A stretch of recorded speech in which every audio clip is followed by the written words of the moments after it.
Well, cross between both, you know? Mm-hmm. Imagine if you mixed David Koresh and one of the Hanson brothers. Don't forget your microphone. Well, David Koresh had some sick riffs. It's true, he was a jammer. Yes. But could you imagine if like one of like the Branch Davidians just mouthed off and all of a sudden David Koresh just started like pulling their shirt over their head and just wailing on them? The first little like religious cult with like a hockey enforcer. R.I.P. that dude's ribs. What was that one fucking dude? I think he was a Flyer actually. That was like one of the most notorious like hockey enforcers. Probert? No, Schultz. Well, Probert's one of them too. They based that movie Goon off of him. I love that movie. Yes. Yeah. Really underrated, I think. People don't know about it. Oh, we had a sample of that on the first Cancer Priest tape. Oh, It's really? like 2 rules, man. Don't touch my Percocet. And do you have any Percocet? Fucking great movie. Yo, it's fucking funny because I fucking hate sports, but sports movies are so good. They're great, yeah. Some of them are. Like, even like the non-comedy ones are somewhat good. Like, I watch the shit out of them. Yeah. For the longest time, my favorite movie was Rudy. Oh, I hated Rudy. You move Rudy's Even when you were gay. younger, dude? Yes, I did. Oh, get out of here, terrible. dude. Rudy's so dumb. You guys can eat shit. I can. Did you ever see Blue Mountain State, that show? No. Nah. That one was funny. It was like a college football team, and it was like the debauchery that all the like football players would get into, like doing blow and banging hookers and house parties and stuff. And it's a episodal like series. I forget what it is on Netflix or what. I was watching it when I was in college. So. It jumps around. Yeah. But that one's really good. Damn, I was into the more lighthearted shit. If you want to bring rape and blow into it, no, yeah. you know, it is what it is. Hookers and blow, that's where we go. I mean, I was going to talk about Remember the Titans and maybe Friday Night Lights, but you know, you want to take it to Duke University's lacrosse team. All right. It's Wednesday. Hey, they were vindicated. It's true, they were vindicated. Sorry, guys. I didn't mean that. God damn it, Christ. Joke. Jesus Christ. So fucking hack. Well, I don't know sports. It's my only fucking, like, reference, dude. That's it. I The don't know only that one. shit. Pretty much, dude. I only know Sports ball. Yeah. Did you see Homer Simpson on the couch with the sports pennant? Yeah. Yeah. But yeah, like, so only time I know anything about sports is when shit comes up, like horrible shit. Honestly, the last thing I paid attention to was that basketball player, Irving. Something Irving. Oh, Julius Irving? No, not that guy. Dr. J. Not Dr. J. But the guy who's like a flat earther. Oh, Kyrie Irving. Yeah, No yeah. relation. The only reason I paid attention is because people were telling me what this guy believed, and I was like, "Yeah, this dude's pretty cool." You said flat earther, and my brain immediately went to Stephen Carpenter from Deftones. Oh yeah, We just talked about that in the car. Yeah, I think about that like way too often. Like, how can you actually? All right, whatever. Well, we were talking. Let's hash this out. Let's have the Our argument with conversation this again. is like it's weird like when someone doesn't believe in any type of conspiracy theory, even though because it can go really small to really big conspiracies. You don't believe in any of them. That's weird. But it's also really strange when someone believes all of them because some of them like contradict each other. Sure. Like how can you be like everything's a simulation, also the earth is flat? It's like because he brought the points like, yeah, if it's a simulation you can just alter the shape of the earth however the fuck you want. Also, if it's a simulation, why would you make it flat? Like, wouldn't you make it something way more sick than flat? It's true. That's an even better point It's than very mine. true. Right? But the flat earth thing was okay, say it is flat and they've been lying about it all these years. To what end? Like who benefits from this? Who profits from this? Right. Who's like I was like, who's gonna win? Like, the cartographers union, or shit like people that like Big Compass LLC. It's like, who the fuck wins? Like, who's getting anything out of the Earth being flat and lied about? People who chart those World of Warcraft maps. Exactly. and big board game. Yo, Milton Bradley. the house they're gonna be. Everything they say about like the Koch brothers or George Soros, all that shit. It's not true, but Investigate the Bradley family, dude. But it is true about World of Warcraft. Like the people behind World of Warcraft are secretly behind every like secret cabal, Bohemian Grove, eating adrenochrome and shit. It's all the dudes who made Warcraft. Really? They've got the storylines. Why not? They got the There you go. followers. I mean, they're almost neck and neck with Scientology. Oh boy. If you think about it, because both of them get their lore from science fiction. You know what I I mean? think World of Warcraft makes it up though. Yeah. Don't tell fucking George Fisher that though. You know? Dude, Yeah, we know a couple WoW fans actually. it made me love Got fucking. to. I don't play World of Warcraft, but it made me love George Corpse Grinder Fisher that much more. Well, like, I love the lore behind Warhammer. Like, I do have a couple of the books. My buddy used to read the books. I'd read them and stuff. Don't so much anymore. Never played the game, but just the lore is just so sick. It is pretty fucking cool. It's, like, the sickest. I have a couple of the older, like, PC games. Yeah. Like the Warhammer and shit like that. Well, now the new, like, Warhammer, like, not new, but Henry Cavill. Yeah. He apparently, like, that's his shit. And Yeah, that's like a passion project for him, yeah. Nice. I'm curious to see what he does for the, he's doing, like, an Amazon show or something. Yeah. Sometime. Well, You know what's weird, though, is, like, it's cool that he really does enjoy Warhammer, and that's why he's, like, going so hard to get this made. Yeah. But you're like, you, though? Not some, like, fat, like, weird, goofy-looking guy. Some dude with a strong fucking jawline I would say one of the more handsome people in Hollywood. in the world. In the world, And you're for like, sure. dude, you tell me you're fucking, like, rolling, He's a like, nerd. 20-sided dice, dude? I Come love it. on. I love it. So cool. Well, you know who else is into that? Joe Manganiello. Oh, yeah, true. He's a fucking D&D nerd. He was a Magic Mike guy, right? Yeah. Yeah. Yep. Damn. You know what it makes me like? There's probably like pictures of both of them as kids, and they're just like pimply and just greasy. Oh, totally. You're like, fuck yeah, dude. And they're like tipping their fedoras and like, one day you ladies are gonna be, you know, regret not saying yes to me to the prom. And fucking like 10, 15 years later, they're fucking right. Oh, Yeah. $20 million It's like- and a couple Superman movies. Did I mention I was Superman? Like, Yeah. dude, You know, the one. dude. It's funny just to like imagine and like Henry Cavill just around like in a dark basement with all his boys just fucking rolling dice, getting pissed, drinking too much Pepsi, eating pizza rolls, just going fucking hard as shit. Because he did that Witcher series on Netflix because he was a huge fan of the games. I didn't know that. Yeah. Yeah. See, I thought that one, maybe I just wasn't in the right headspace. It kind of lost me. Like, it was okay for a little bit, and then after a while, I was like, all right, I'm kind of bored. I was like 2 episodes in, and honestly, swords and orcs and shit aren't really my thing. The other side of sci-fi is more my shit. He did like a show about he was like a scammer too, called White Collar. It was actually, yeah, it was yeah, actually I pretty remember funny. that. I think that's the one like he cut his teeth on, like where he got big initially, isn't it? It was kind of funny. I watched it. There's no, I keep thinking it was one of those USA Network shows my mom loves. Like comes on after NCIS or some shit. Ugh. But damn, dude. But if World of Warcraft was behind every global conspiracy, that would be super sick.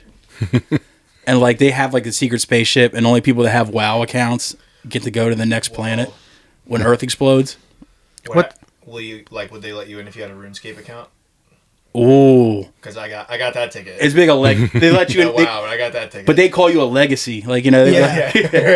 Like he's been down since like the RuneScape 90s. days. Like oh shit, or what's that fucking spaceship one that everybody was all about? Eve or whatever.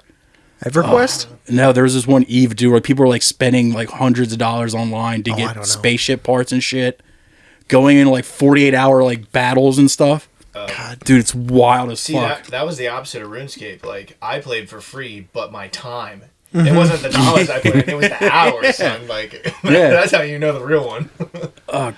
All of my friends used to play this game. It was similar to WoW, but it was based on like superheroes. It was called City of Heroes. I heard And of that. it was like make your own superhero, then go like, you know, fight crime and shit. Those dudes used to put like 12 hours a day in on that shit, as well as full-time jobs or college. Committed. I was like, God damn, dude. Fuck sleep. Yeah. I'll sleep Fuck later. that, dude. Sleep when I'm dead. Like, I love video games, but dude, I love sleep way more. Yeah, totally. Yeah. I'm at that point. I don't play video games anymore. I'm too old for that shit. Oh, I still do. You One- kidding me? Once I'm done with Red Dead, I don't think I'm going to play for a while. Yeah, dude. I fucked myself this past Christmas, and I Santa Claused myself a PS5, and I bought Red Dead 2 because I heard it was a great game, and it's like my kryptonite because it's fucking immersive as shit, Okay. and it's totally open world. It's Grand Theft Auto, but cowboys. Yeah. pretty sick. It is badass as fuck. I throw all my time into Fallout. There's so yeah. much to do.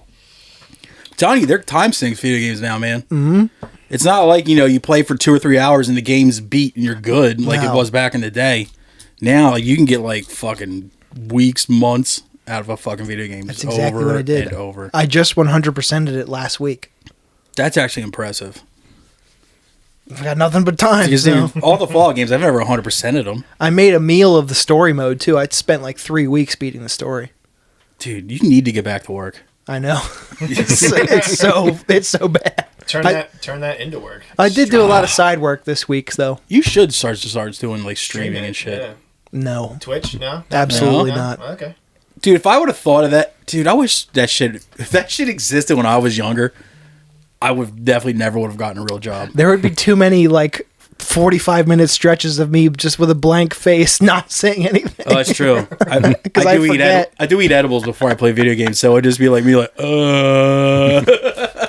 I think that's the thing with the... Or cursing at my dog. Yeah. I think that's the thing with the Twitch streamers is that you don't really have to say much. Like, they're pretty... Like, you can just, like, stream the game and play it, and people are like, oh, yeah, sick. Like, you make some commentary or just do your normal thing. It helps more if you're playing a game where you're in a chat room or something with people. Yeah. If you're playing by yourself and then blank stare might not be great, but... I have seen a lot of people go live on TikTok playing old like Grand Theft Autos though. But they Yes. like the thing that is like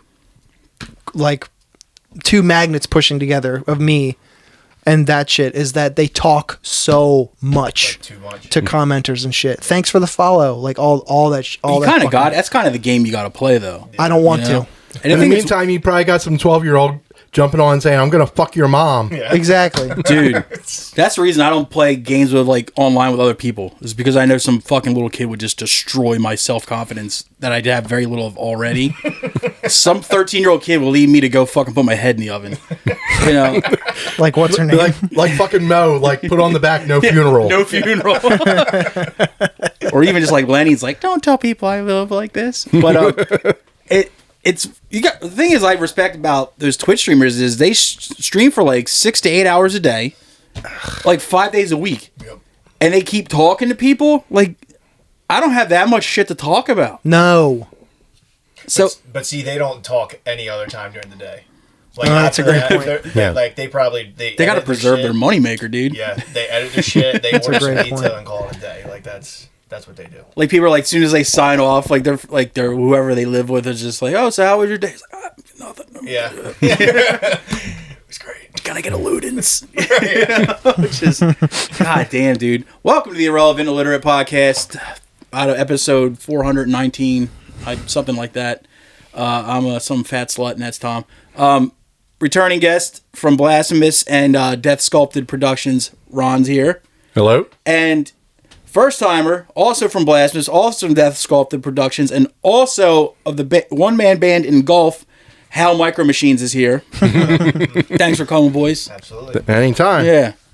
So, one-man band. Do you just not trust anybody? Precisely. Yeah. No, because when I was I started writing for it when I was in college, and I didn't have really any tools to my like in my toolbox other than like Reaper and a drum program. So I just kind of put it together like that, and then I think there's obviously like the blood soaks and the insidious discrepancies and the viral load type stuff. I was like, it's possible. Let me give it a shot. So I saved up some cash. Asked her. Yeah, when I moved up this area and did a little 2-songer with Chris Kelly and came out good. And then the Everlasting Speed Boys hopped on it and I've been riding that wave since. So, but I don't play live, so it's cool. You'll get. Do you plan to? Nah. Probably No? not. Yeah, people have brought it up to me before, but I don't really. I got Blasphemous stuff. Yeah, he can get his live shit out with us. So. Yeah. Yeah, maybe one day if the time is right, but it would take a lot of time to sink in, to practice it, and have other people learning songs and stuff. So, but it's cool. It's fun. I'm glad you use programmed drums because I hate when there's those guys who are great at every instrument. That bugs the shit out of me. I think I'm going to give it a shot one day. I'm going to get like an electronic kit and see how it sticks. If I start to get kind of good, I might roll with it, but I'm not going to try too hard. I know a few people that have actually gotten the electronic kit and gone that way, and actually they're not the best drummers you'll ever see, obviously, but they can definitely fucking hold their own. Oh yeah. Like, they're not the most creative, obviously, but goddamn, it's like There's your sleepers that are like like you have AJ from Half and Cognitive, like he's but like he can write like sick riffs and he plays guitar and stuff, so he's like a dual hat wearer too. Yeah. So We got one in Cancer Priest, Evan. Oh, he does both. Yeah. He does everything. He's obnoxious. Early shit, he also did all the recording and shit too. So Production shit. yeah. So, and he's all like, "Oh, I'm just not good at anything." And we're all just like, "Fuck You fucking liar. Yeah. And he drinks us all under the table, too. Oh, absolutely. And he also does blast while wearing sandals. And it's like, dude, just quit flexing on all of us, dude. Yeah. God damn it. Good on So they him. save some pussy for the rest of us. Seriously. It's like the fact that that dude doesn't have any self-confidence blows my goddamn mind. I'm like, you're the most talented person in our band. Like, you could do all of this without us, and you have done shit without any of us. It's like, what are you doing? Stop it, man. What is he all involved in now, band wise? Like, active? Yeah. Just Cancer Priest and CDC. Oh. CDC doesn't do much. He also does Dumal, but Dumal plays maybe once or twice a year, if that. Yeah, I can't even remember the last time I've seen them on Yeah. the bill. Because Adam Dumal used to play bass for Cancer Priest, but he just had a kid like a year ago, so he's full dad mode. Yeah, the last 2 times he was here, he had no Demal news. So Yeah, he's went full dad mode, and I think the other guy lives in like Brooklyn and does like some other shit. But yeah, Evan's also got like 400 like other projects Right. that are similar to like Yeah. what the Engulf, where it's just Yeah. like, we're not going to do live shit.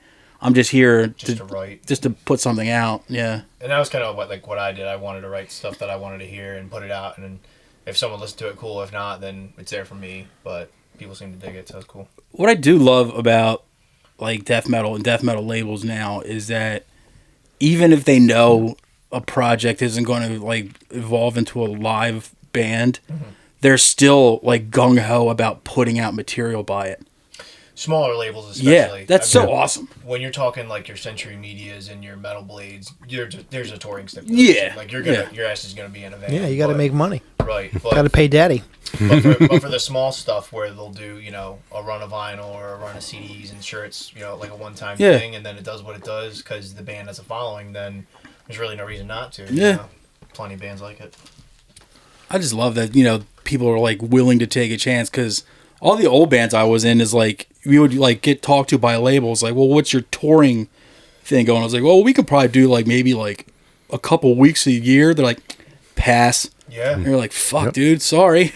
Because there's so Sorry much. to let you down. We have Yeah. lives. Yeah. Some of us has families. Yeah. Yeah, I mean, there's just so much going on. There's you go into Philly any given weekend, and there's 2-3 shows going on at once, all heavy stuff too. I mean, Yup. Weekdays too.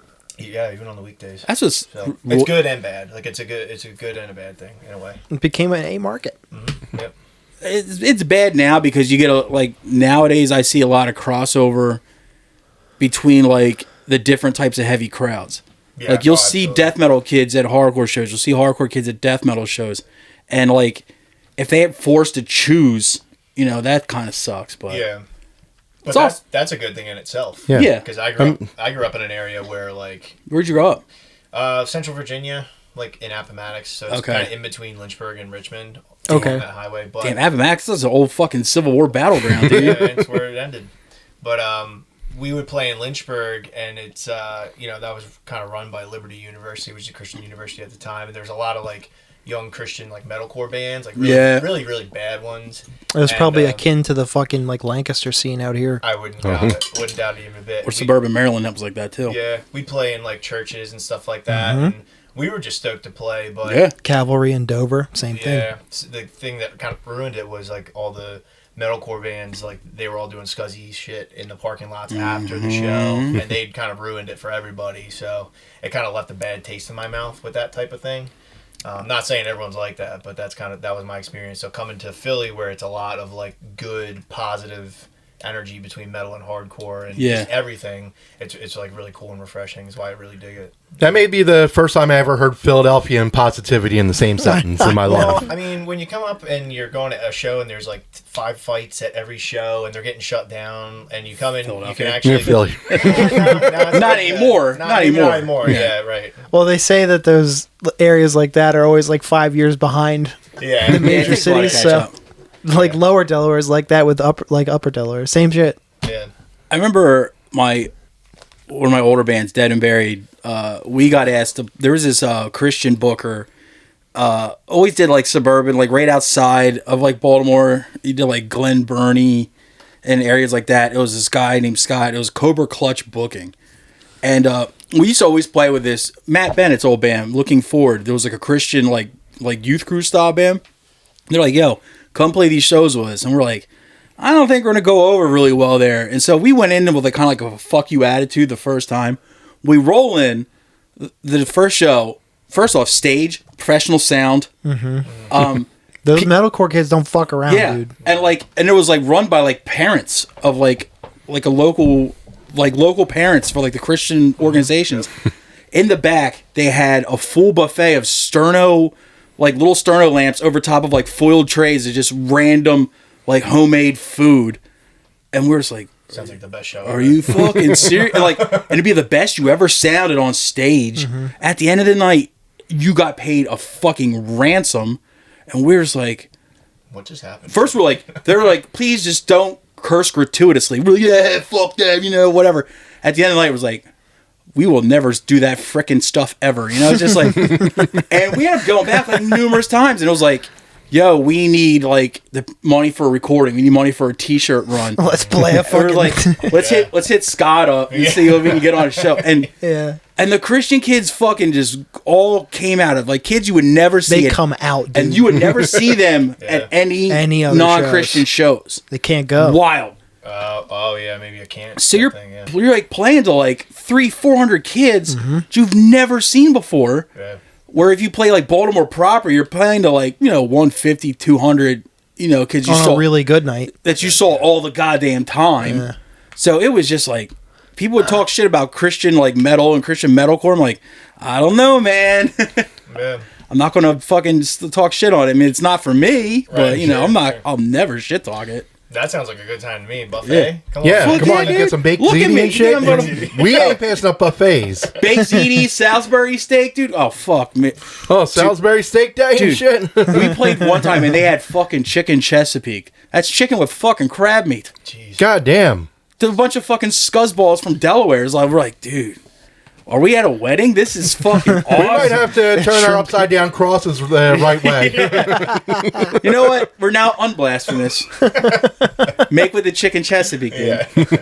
It's like, but Philadelphia now is different from Philadelphia when I first started going to the city for shows. Like, you're gonna find fights, but they're normally taken care of within like 2 seconds and shuffled off. Yeah. Sometimes, not every time, but most of the time.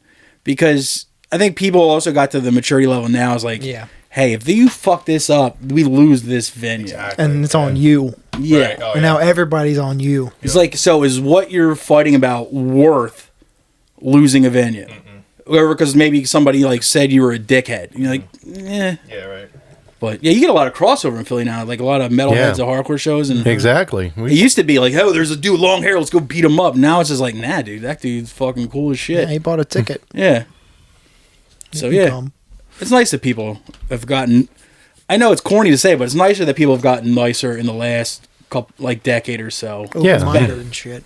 Yeah, well, at least in this area, I don't know how it is abroad, but abroad meaning out of the tri-state area. Out of the Baltimore, Wilmington, Philadelphia area. So tri-state. New Jersey too. Yeah.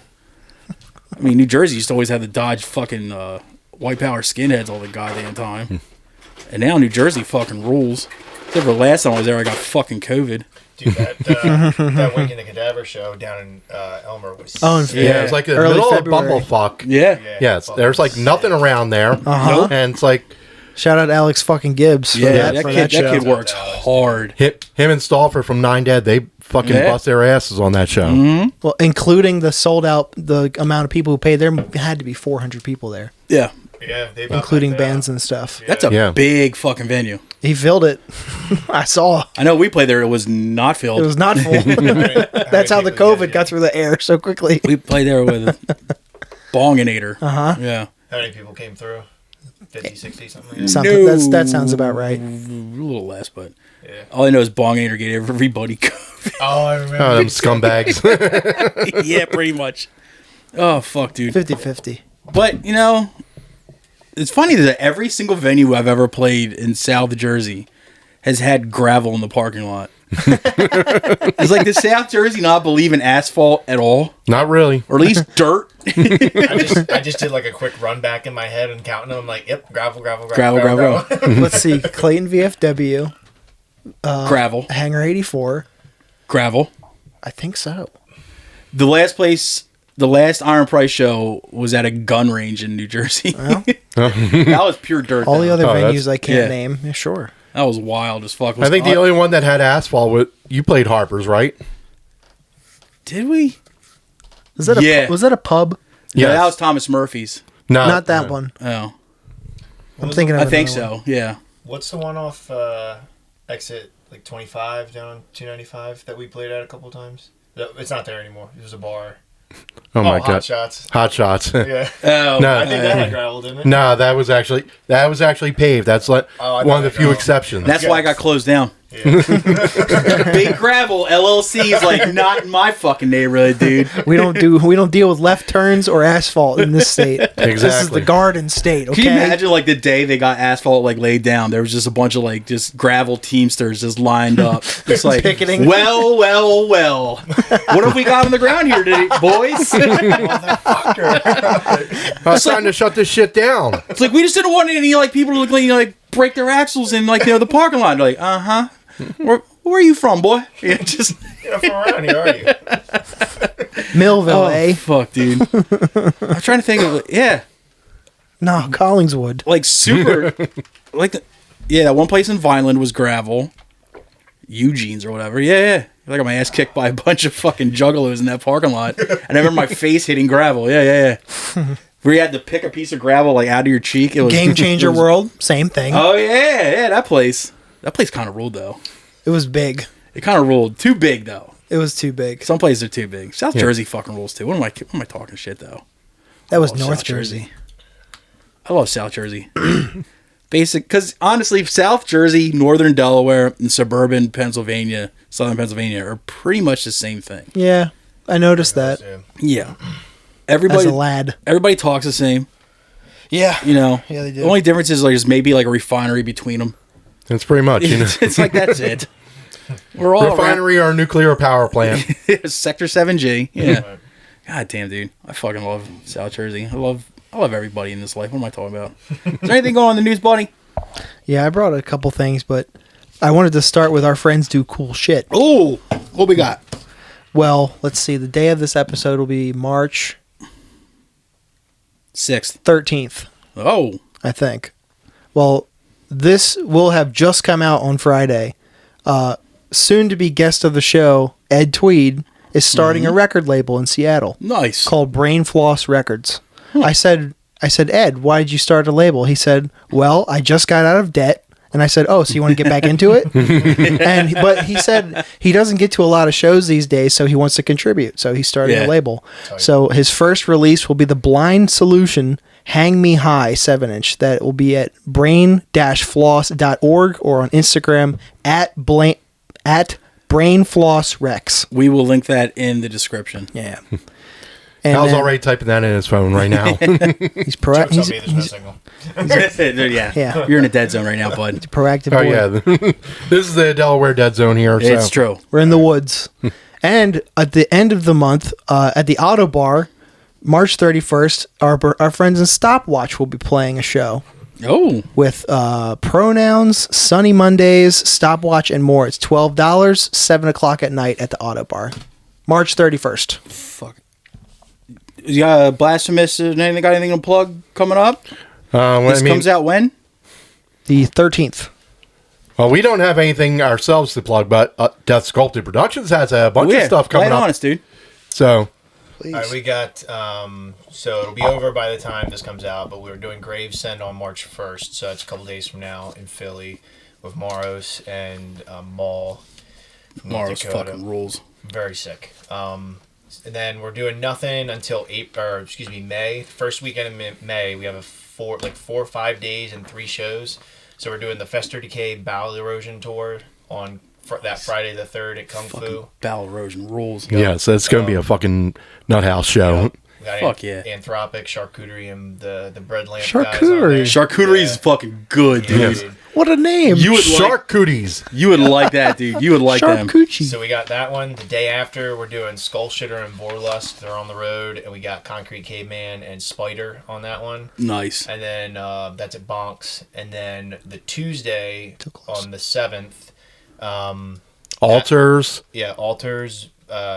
The Goetia dudes. Nice. Yeah, we got them coming back. They're on the road. So that's the first day of the run that Altars is doing in between Philly and MDF. So it's like a whole month. And then we got Fuck Tomb and Drill Tusk on that one. That's the Fire. So nice. Lots of good shit in May for sure. I love the Fire. Some people don't. I love it, dude. Oh, they're wrong. Yeah, some people are hit and miss with that place. I got to play with Ray Trader. It was one of my favorite bands there. So I was fucking stoked to play it. I got to play with Spine there. One of my favorite bands.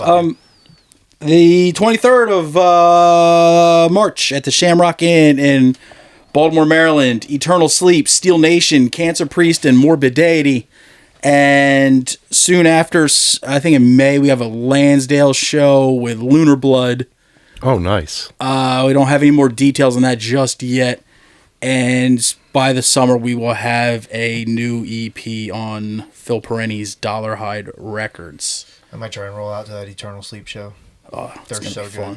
They're so fucking good. Dude.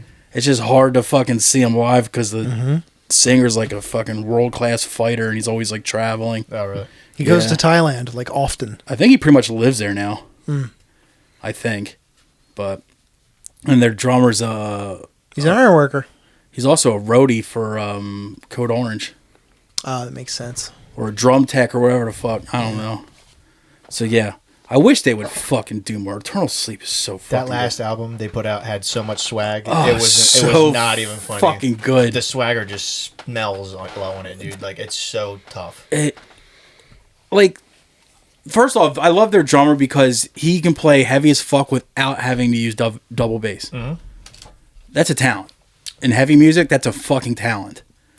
And dude, just like the fucking riffs those dudes come up with, I love that fucking band. It kind of like walks a line between like Alice in Chains and like a hardcore type sound. Yeah. And like rock and roll. Like, it's so good. It's so ridiculously good. It's funny because all the people I talk to about their new record is like either they love it or they fucking are like, what the fuck? Or they're wrong. Look Or at they're where wrong. Or they're Yes, or they're wrong. Yeah, look where they came from though, because Eternal Sleep used to be like Pittsburgh heavy hardcore was a sound. Oh yeah, it still is. They came from that, and they I thought they were head and shoulders above a lot of people back then. Oh, absolutely. Oh, yeah. Absolutely. Still are. I mean, that, what was the first record they put out? There was like yellow album cover. Is that the one with the triangles on it? The MTS of or something. I can't Something like that. Incredible. Like, crushing riffs, some like kind of almost like Entombed-y kind of sounding death metal in it. That's and, Travis. I thought it like got slept on, and I thought the new record got slept on. I thought they were both like really, really good. So because this isn't like be throwing shade at Pittsburgh, but a lot of it is just kind of like, let's be Internal Bleeding, let's be Suffocation, Let's be type Enemy stuff. Mind. Let's do that. And Eternal Sleep was just like, nah, we're just gonna kind of do our own thing. They molded. And throw more groove into shit, and you're like, all right, cool. you know who else sounds like them is Left Behind. Yeah, from Tennessee, I think. Yeah, they're hard as fuck too, dude. Play with them at that Mosh Against Addiction Fest in Maryland, and Jesus, shout out it was in a gigantic gymnasium, and most of us sounded like dog shit, because it's just too big of a place. Right. They just rolled in and just sounded like a fucking $1,000,000, and they were just super fucking good. Yeah, really good band. Yep. I don't even know if they're still active. I don't know. I haven't seen much. I forget that one song is like it starts off with the Virginia State Mine. He's like, West by God. Then it's like dun dun dun dun. Yeah, like, that's shit. Tough, yeah. Yeah, they're fucking really good. But bands will do that. Like, they'll be really popular and be like, you're like, wow, the trajectory of this one, and then nothing. And then nothing at all. Like, that Job for a Cowboy record just came out, but they didn't do anything for like 9 years. Yeah. They all got like day jobs and shit. I always talk shit on that band because of that name. Because they stink. And stunk. Okay. Yeah. I mean, they're actually pretty decent. The name is misleading, but yeah, the way that their sound shifted, and a lot of the bands that came out of that era that were kind of what you would call like MySpace deathcore, and then they went off to do something different. I lump all those shit in together. Yeah, it'll never. But they were one of those bands that started off like that, and then kind of just went, we're just gonna lean as much towards actual death as we could. Mm-hmm. Yeah. Oh. Yeah. They vastly improved. But I used to talk shit on that. Like, that's the stupidest fucking name ever. And then Blowjob for a cowboy? yeah, see, it's right there. It's right there. Yeah. Below a cowboy, yeah. Brokeback Mountain? I'd open them Wranglers right up. Yeah. And I think John Wren was kind of like, nah, dude, just sit and listen to this record. I was like, all right, this has got some fucking riffs okay. on it, dude. And if you don't like the deathcore stuff and you don't like the new proggy stuff they're doing, the second and third record are pretty much meat and potatoes, like kind of tech death, Yeah. pretty brutal stuff. So yeah, worth another listen. But yeah, point being, like they just disappeared for like 9 or 10 years, and then they come back with some heat. So Yep. What you got in the news, bud? A police officer fired at a handcuffed man in an SUV after mistaking an acorn for a gunshot. Eh? So the guy was handcuffed in the SUV. Okay. Acorn falls out of the tree, hits the roof. The cop starts shooting at him because he thought it was a gunshot. what did it fall from the moon?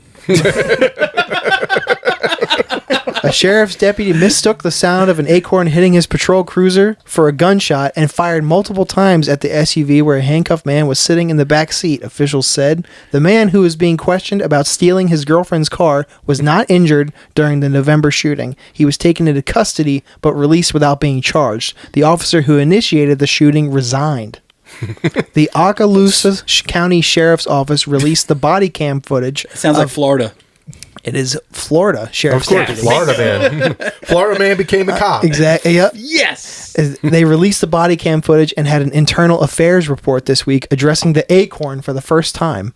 Investigators in viewing the video from Deputy Jesse Hernandez's body camera saw an acorn falling just before shots were fired. An internal affairs report by the sheriff's office concluded. The acorn bounced off the patrol vehicle's roof. That morning, Hernandez, a sergeant, and another deputy had responded to a call from a woman saying her boyfriend had stolen her car and was sending her threatening messages. The woman told deputies that the man had a weapon, the report said. Police detained the boyfriend and searched the car after handcuffing him and placing him in the back of the patrol car. That's where he was when the acorn hit the vehicle. As Hernandez approached the passenger side door of the patrol car, he heard a popping sound, which he later told investigators he perceived to be a gunshot, and he said he believed he had been hit. What the I am fuck? hit. I am down. Exactly. Officer down has no heat and doesn't feel the heat, no blood. He began yelling, "Shots fired," multiple times, falling to the ground and rolling, the report said. He fired into the patrol car. Sergeant Beth Roberts heard the gunfire and Hernandez's screams and began firing into the car as well, the report said. Jesus. Fucking embarrassing. While the county state attorney's office found no probable cause for criminal charges, the sheriff's internal affairs investigation determined Hernandez's use of force was, quote, not objectively reasonable. Hernandez resigned on the 4th of December, the sheriff's office said. Roberts' use of deadly force was found to be reasonable, and she was exonerated, the report found. Yeah, she's just backing her dude up. I guess so. The Okaloosa Sheriff Eric Aiden says he realizes the situation was traumatic for the suspect, and his office has incorporated the shooting into training for other deputies. He also said he did not believe that Hernandez acted with malice. Though his actions were ultimately not warranted, we do believe he felt his life was in immediate peril, and his response was based off the totality of circumstances surrounding this fear. Okay, so an acorn falls. Nobody wants to address the squirrel that dropped the fucking acorn. Come on now, squirrel lives matter here. It's funny that you say like is incorporated into training now. Yes. So you imagine now there's some like I guess like a cop drill instructor. You know, it's just like, all right, guys, what are you gonna do in this fucking situation? Just like normal situations, like there's a guy over there behind the thing, just normal shit. And then like the last lesson of the day, he just grabs like a handful of acorns and throws them at like the wall. I keep thinking of that fucking thing from Ice Age. Yeah. Oh yeah, when it like fucking ends like shattering like a glacier or whatever, and like cracking in half. Yeah. Who's shot a gun at this table before? So I would venture to say that in the police academy, they shoot a lot, right? Yeah. So you're familiar with the volume of a gunshot. I'm only familiar yes? with Police Academy from the movies. But you're familiar with the sound of a backfire, correct? Yeah. Yes.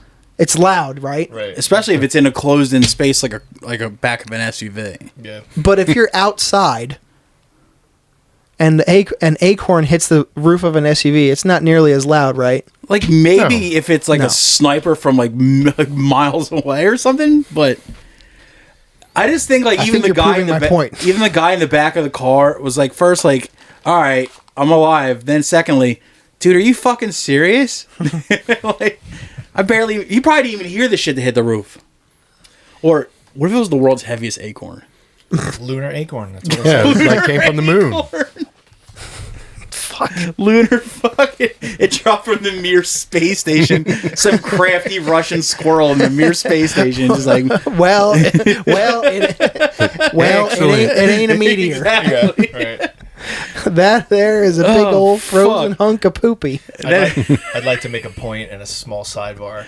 I was watching a previous episode, and you were guessing the location of a news story, and you also had previously guessed Florida correctly. So you're 2 for 2. Yes. For guessing the Well location done. of crazy stories. Florida never fails us. No. That is a Seminole ass county name. So Damn it. Yeah. Well, it was like Alusa, Palooza, and shit like that. Okaloosa. Yeah. It could either be A, Florida, or B, like the Appalachian areas. Yep. Well, the Midwest Can too. confirm. Really? Yeah, Midwest has mad like Native American names. Well, but they also probably know what an acorn sounds like when it hits the top of a car. Oh yeah, God damn it! And like, of course the dude Out here in and of Brainerd. course the dude fucking resigned. How's he gonna look anybody else in the precinct in the they'll face? never again? live that down. Like he walks in the next day, they're all just like, "Seriously, Pete, what the fuck, dude?" Jesse. Jesse was his name. Seriously, Jesse. Seriously. Oh god, they're probably putting like fucking like stuffed squirrels in his fucking locker. Oak trees. Yeah, exactly. Throwing acorns at him when he's not looking. Who did that? And then the next time it'll be known as pulling a Jesse. Exactly. Deservedly so. Oh shit. Let me see.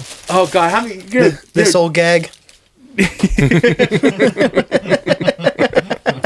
Oh god damn it, dude! That's fuck. Dude, how many fucking like wanted posters was there like with pictures of squirrels on it?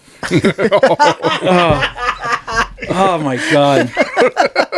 And they get a picture of the squirrel from Ice Age on it with his bug ass Yes. Oh, eyes. he was a squirrel, actually. You're right. I really hope the dude in the back of the SUV won like a civil case on that, I hope so. because Yeah. that's just a fun one to bring to a judge. Just like, oh, why are you suing the Tuscaloosa County Police Department? Well, here's the story for you. Buckle up. Strap on in, Judge. Oh god damn, dude!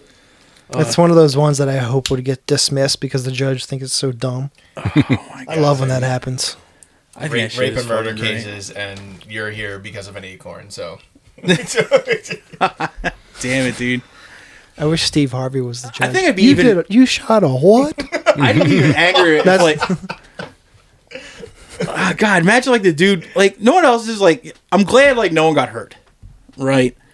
But it's also Oh, like, yeah, that's true. He didn't hit him. but it's also like I forgot about that part. 2 trained police officers were Two. firing at a guy at nearly point blank range in a fucking SUV, and not a single bullet hit. Yeah, they fucking missed him, and it's like, goes to show how shitty their training was. God damn, dude. He's handcuffed in a back seat. Yeah, it's like, dude, he's not running. He's not doing anything. He's perfectly stationary. Ah, damn it. It's like when you see like those police report things when it's like, you know, the suspect was shot in like the ear and the foot. You're like, who the fuck was shooting at him? Like seriously, there's like, just It makes me think of season 2 of The Wire. There's a shootout when some of the hoppers are on they're shooting over territory on a corner, and some of them are shooting over the car like this. Yeah. Not looking. Yeah. I was like, oh my god, dude. love it. They got to give him the wooden gun like they did to Will Ferrell. That's too fucking funny. Fucking Florida. What else you got? Let's see what else I got. A Japanese YouTube church offers ASMR Bible readings complete with female mascots. Oh Oh boy. You ever jerk off the Ecclesiastes or the Book of Job?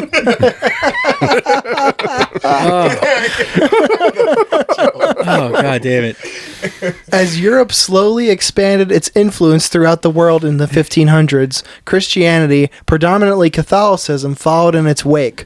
But one of the holdouts was Japan due to a few factors: the policy of isolationism and the culling of Japanese Catholics after the religion's introduction in 1549 by the missionary Francis Xavier. While Christianity is still a relatively minor religion for Japan, it is here and there, such as the Archdiocese of Tokyo near Tokyo Metro Gokokuji Station. On October 31st, 2022, followers of Calvinism, a branch of Christianity... Calvinism, where they pee on everything. Calvinism and Hobbesism. Hobbesism. It's like, yo, you hate something? You piss on it. Peace began a new way of bringing interest to help people learning about the Bible through ASMR Bible readings on YouTube. The ASMR Church YouTube channel states, "Cute voice actors will heal you by whispering and reciting the Bible, perfect for those who want to learn Christianity. Also, for mental recovery. Please listen to it while you sleep, take a walk, or wherever you like." With over 685 videos as of press time, there is a wide selection of Japanese reading from both the Old and New Testaments. The ASMR Church also posts new videos on its Twitter page and retweets those who have mentioned the channel, whether good or bad. Oh boy. Any press? I'm getting ready to hop on Twitter right now. What's their Twitter handle? Let's see. Most plug it. I know most of the retweets show amusement about the channel rather than an interest in the material. Nevertheless, this is a creative and modern way for people to engage with Christianity, as well as an interesting tool to practice Japanese listening skills for non-native speakers. The Bible readings on the ASMR Church channel are based in Calvinism and uses both the New Revised Standard Version of the Bible and the New Interconfessional Translation Bible. The channel uploads daily in a relatively chronological order of the Bible, but not all daily uploads are a continuation of the previous section. Whether or not you are interested in the Bible in a different language, please be respectful. Yeah. That's not going to happen here. Yeah. I just imagine some like cute Japanese girl with her hand over her mouth, like, and Abraham said a bunch. Like, oh, just like, oh my God. No, I'd dude. be like, and Abraham said. Oh, and just some fucking like horny. Like she turns the pages of the Bible like right. Ron, please find this Twitter handle. Oh my God, dude. For the love of God, retweet it. And you see a I bunch will. of like horny Japanese businessman just fapping to it, dude. Honestly, I haven't heard anyone say "fap," and I can't even I'm tell sorry. you how long. I'm pleased to break that streak for you. But yeah, I might Hot Asian girls are eager to please and tease you. It's like, yo, I'll be there Sunday, bro. What time? Dude. Oh boy. And yeah, she had to hurry and throw up the peace sign while stepping on an octopus and just like fucking reading Paul's letter to the Corinthians. Literally like cleaning an animal with a huge knife. And then the cities of Sodom and Gomorrah. You're like, oh, please keep going. Please keep going. Sodom. And then Lot turned around and his wife turned into a pillar of salt. Like, oh, I'm almost there. I'm almost there. It's like, I will donate to this church for a pair of the preacher's dirty panties. Oh my God. Do you think they have one of those vending machines in the church? Absolutely. The Japanese are into some crazy fucking shit. Just like after each service, she like just fucking slams dunks a pair of underwear she was wearing into the vending machine. Okay. It's like available now. I have an idea. Hear me out. Cook. Blasphemous, Cancer Priest, split, but we each write a song about this. Okay, but we would need to have samples from it. Done. Yes. Yeah. That can be done. Yeah. We can make That could be arranged. Right? Okay. Yep. And then I got riffs. then the sample at the end would just be me whacking my bag furiously. Get out of the room, Mom! Yeah, just oh god. I can't listen to that because I would honestly probably move there. And just like, whatever happened to Dennis? Like, dude, he's got really into Christianity. I don't know what it was. I bet if you were into the church enough, they would move you. Ooh. You know? They might. Desperate for more followers, you know? Play the less fortunate card. No, anytime one of those people's like, yo, Christianity's responsible for so much evil, I was like, all right, but hear me out. Check this channel out. It's just like, oh, I would just convert so many people to Christianity. How about now? Check these Japanese titties. What's it called? The person that goes like from country to country, like recruiting people for a religion. What's it called? Missionary. A missionary. I would be their missionary in the United States. I bet you would. I will go fucking door to door. It's like, yo, do you have a Wi-Fi connection? Do you like octopus? Do you like octopuses and cute girls stepping on your genitals? How nice are your headphones? How good are your headphones? Don't come at me with some Raycon horse shit. I want the good stuff, dude. Nice wired connection if you can. Even a Beats by Dre. I'll take that, you know. Do you have a cloud lifter? do they have little cat ears on them? Oh, dude, god damn. What would she wear? Because it's obviously a she. You know, because no one wants to hear a Japanese dude talk. Do you know what Sailor Moon wears? Yeah, what would the priestess's raiments be? Like, what would she be rocking while she's The doing priestess? What Sailor Moon wears. That's why I just said that. Oh, god damn it, Tom. Or they'd be wearing the Mr. Sparkle logo. Misa Sparku. Damn. Or like really big black baggy Jinko pants with a ton of buttonholes all over it. Oh, dude. Or really tight fitting jackets with lots of zippers. Oh, you wouldn't. Yeah. They all like the whole choir knows how to break dance. Obviously. Clearly. Naturally. God damn it, dude. That would be so good. Oh, I don't know. Oh my god, I love Japan so much. What a fantastic place, dude. I've been there and I do love it. It's great. So That's what everybody says who's been there. So fucking Even jealous. my fucking dad. Your fucking dad? My father. Oh. Damn. Because you were send him that link, aren't you? No, I got It's like, Dad, you need to find God, dude. Next time you're in town, wink. Yeah, hell, next time you go to Japan. Bet. Seriously, give me like a fucking one of the flyers from their Sunday service. Now we're reading. I got one more. This is What do you got? a bit of a long story. Uh-oh. Well, there's a lot of evidence. Ooh. Ooh. There's the title. He got a box of penises in the mail, but not the ones he's looking for. Hold on, let me get a beer. Let's strap in. A British art gallery offers penis amnesty as it searches for a statue's pilfered peckers. I love alliteration. Some people might have been taken aback to receive a cookie tin full of penises in the mail, but not Dale Wells. Fucking Dale. A gallery in Grimsby, England, received this cookie tin full of clay penises in the mail, submitted by Mr. Wells. He got a box of penises in the mail, but not the ones he's looking for. Some people might... Yeah, I read that part already. Which one is he looking for? I'll get there. Okay. It's exactly the sort of package the British artist and gallery owner was hoping to get when he offered penis amnesty to anyone who returns the several penises that have been snatched off of a statue of his town's mythological founder. A handwritten note scrawled on a printed newspaper article about the missing members included in the package reads, "Picked these up after cleaning Granddad's house. I think they're what you're looking for." But the statue in question was Shout out Granddad. was made of fiberglass, while the 6 mystery male penises are not. It looks like clay, Wells told As It Happens host Neil Koskow.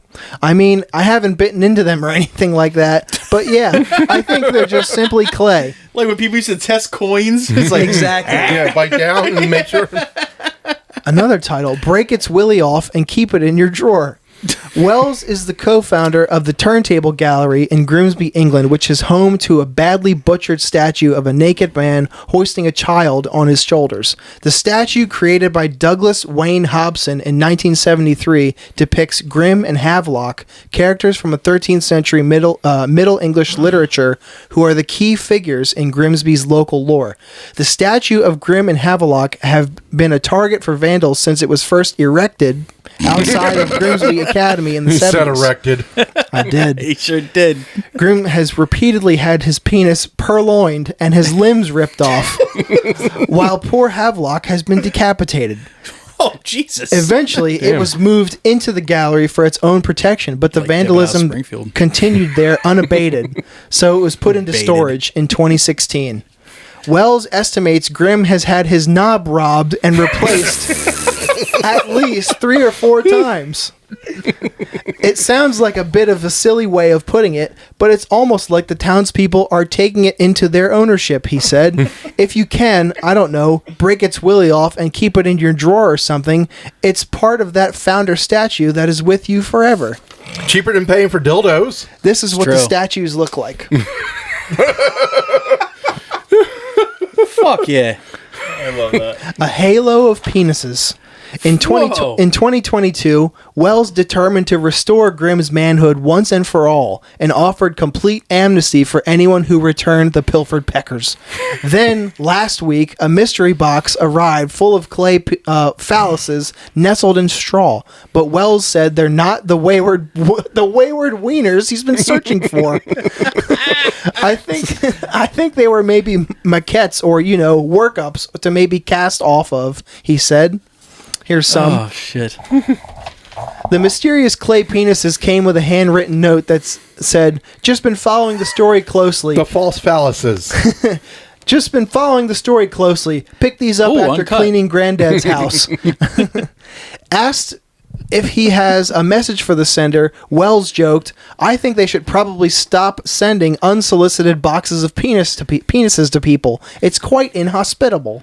He then chuckled and added, "No, it would be great to meet them. To be honest, it'd be lovely to see what the actual story is and circumstances. I mean, for them, you kind of think it's probably kind of mortifying to know that your granddad had kept this cookie tin full of penises around the house." He says he's considering putting Grimm back on display along with the gallery's newest acquisitions. "I think we need an absolute halo around him, don't we?" Damn, dude. Like, What town was this in? Grimsby. The Grimsby Knob Robbers. dude. First off, whoever wrote this fucking article, solid material. Pulitzer. Solid jokes, guys. But it's like, Incredible. at one point, do you think that they stopped, just started making backup dicks for this statue? I sure hope so. Just have a couple of layaways, the guy's like, "Look, man, I know it sucks, but the kids are gonna come fucking steal the dick. So just have 5 on standby, just in case." It's like a Hydra. They cut the one off and 2 grow back. Because everybody knows, every neighborhood has had the one street sign that constantly gets stolen. Yes. Near my house, it was there's Mullet Street. And there's also Dorking Street. So those two would get stolen on such a regular basis that I knew a guy who had 2 Mullet Street signs in his room. So it's just kids alone, those dicks are getting stolen constantly. Back-to-back champion. It's just it's probably a rite of passage in that fucking town. Exactly. I mean, over in Camden County, there's a 666 route. Yeah. Oh, yeah. That How many shit gets people? stolen a lot. How many people in that county do you think actually have one of those signs in their room? I want one. Right? It's just God damn, dude. It's kind of like a rite of passage. You're 16 and you live in Camden County, you got to go steal the 666 sign, or you got to steal the sign for Gay Street or whatever. Yes. Ball Street or something like that. I stole a gay street sign years ago. See? So Everybody knows the gay street in Westchester. yeah, There's one down in Manayunk too. So that's where Come in I high, got mine leave from. gay. and there's Yo Come Town, Yo, come town. then Blue ball. Tiny Come Town shit like that. Yeah. So it's I'm I get it was probably no, you said it was from the 70s, right? What? The statue? yeah, Yeah. like 73. You figure 69. by then, Something. nice, but you figure by then people were you know what, man, I want to make the statue to honor the story of our town, but it's just asking to be stolen. Yeah, put some clothes on them motherfuckers. Yeah, if you honestly all the gay streets, back in the day, that didn't mean, it meant something completely different. But once the vernacular catches up and changes, you're maybe we should change the name of Gay Street just to cut down on sign costs. And try I mean, it is some people's like last name though, yeah, vernacular or not. yeah, but that's their problem. But Well, I guess so. those signs come out of the city budget, man. So, yo, why couldn't we get our streets plowed this year? Because of all the fucking gay signs we had to keep making every 3 fucking days. Yeah, why isn't the Hills of Mount Young getting plowed? Oh, some motherfucker took the Gay Street sign. That's why that Exactly. street didn't get plowed. Yeah. See them potholes? Somebody else got plowed instead. So once you guys think it's so cool that this dude has Gay Street in his fucking bedroom, then think about that next time you slip and fall and they're fucking walking out to the mailbox. Yeah. I think towns need to, like, all right, or at least, like, put a fence around the statue of try to fucking cut down on dick theft. They did put it in a gallery, and that didn't help. Yeah. That makes it worse. That's everyone's attention. That just means people in this fucking town are go-getters. Yeah. Yeah. But that someone's grandfather had a tin of, like, clay dicks is fucking hysterical. That's not even the one from the statue either. No. Could you imagine someone personal collection. just He wanted like to get fucking the one. having to hold it up to the statue like, it ain't the one. It ain't the one, man. No, that ain't his dick. It's like, nah, dude, he had at least like a 3-inch hang, bro. That's not him. No, you're proportionate. You gave him a 7-incher. Like, that's a black one. That's not his. God That damn. definitely isn't his. Some Irish saint isn't going to have a dick that goes past his kneecap, dude. Like, what are you doing? Yeah, he's a good 3 to 4. Yeah, if he's lucky. Like, what are you talking about? He wasn't cut. Get that out of here. But it just reminds me of the first Naked Gun movie when he's like, sexual assault with a concrete dildo. God damn it, dude. Sounds like a slam song name. Some brutal death band's gonna It's put true. that together. That's a good sample. Keep an eye on New Jersey for that one. Yeah. Yeah, that is some New Jersey Yeah, shit. that's some Jersey shit. Yep. There'll be some frog lyrics talking about that shit. Like, Better be. yeah. And people with like fucking flap rims cocking aside, be like, fucking bars, dude. Exactly. That motherfucker spitting. Yeah. God, well, think about it. Well, Grimsby, what if they have like a fucking totally sweet like slam metal scene, and just like there's this one band they set up like the whole like the drum rack is just lined with clay and stone dicks. Smart. Yeah. You're like, yeah, these dudes are fucking great. What would you feel about that if there was like a really like at one area like just a ton of slam bands? I don't think I would love it.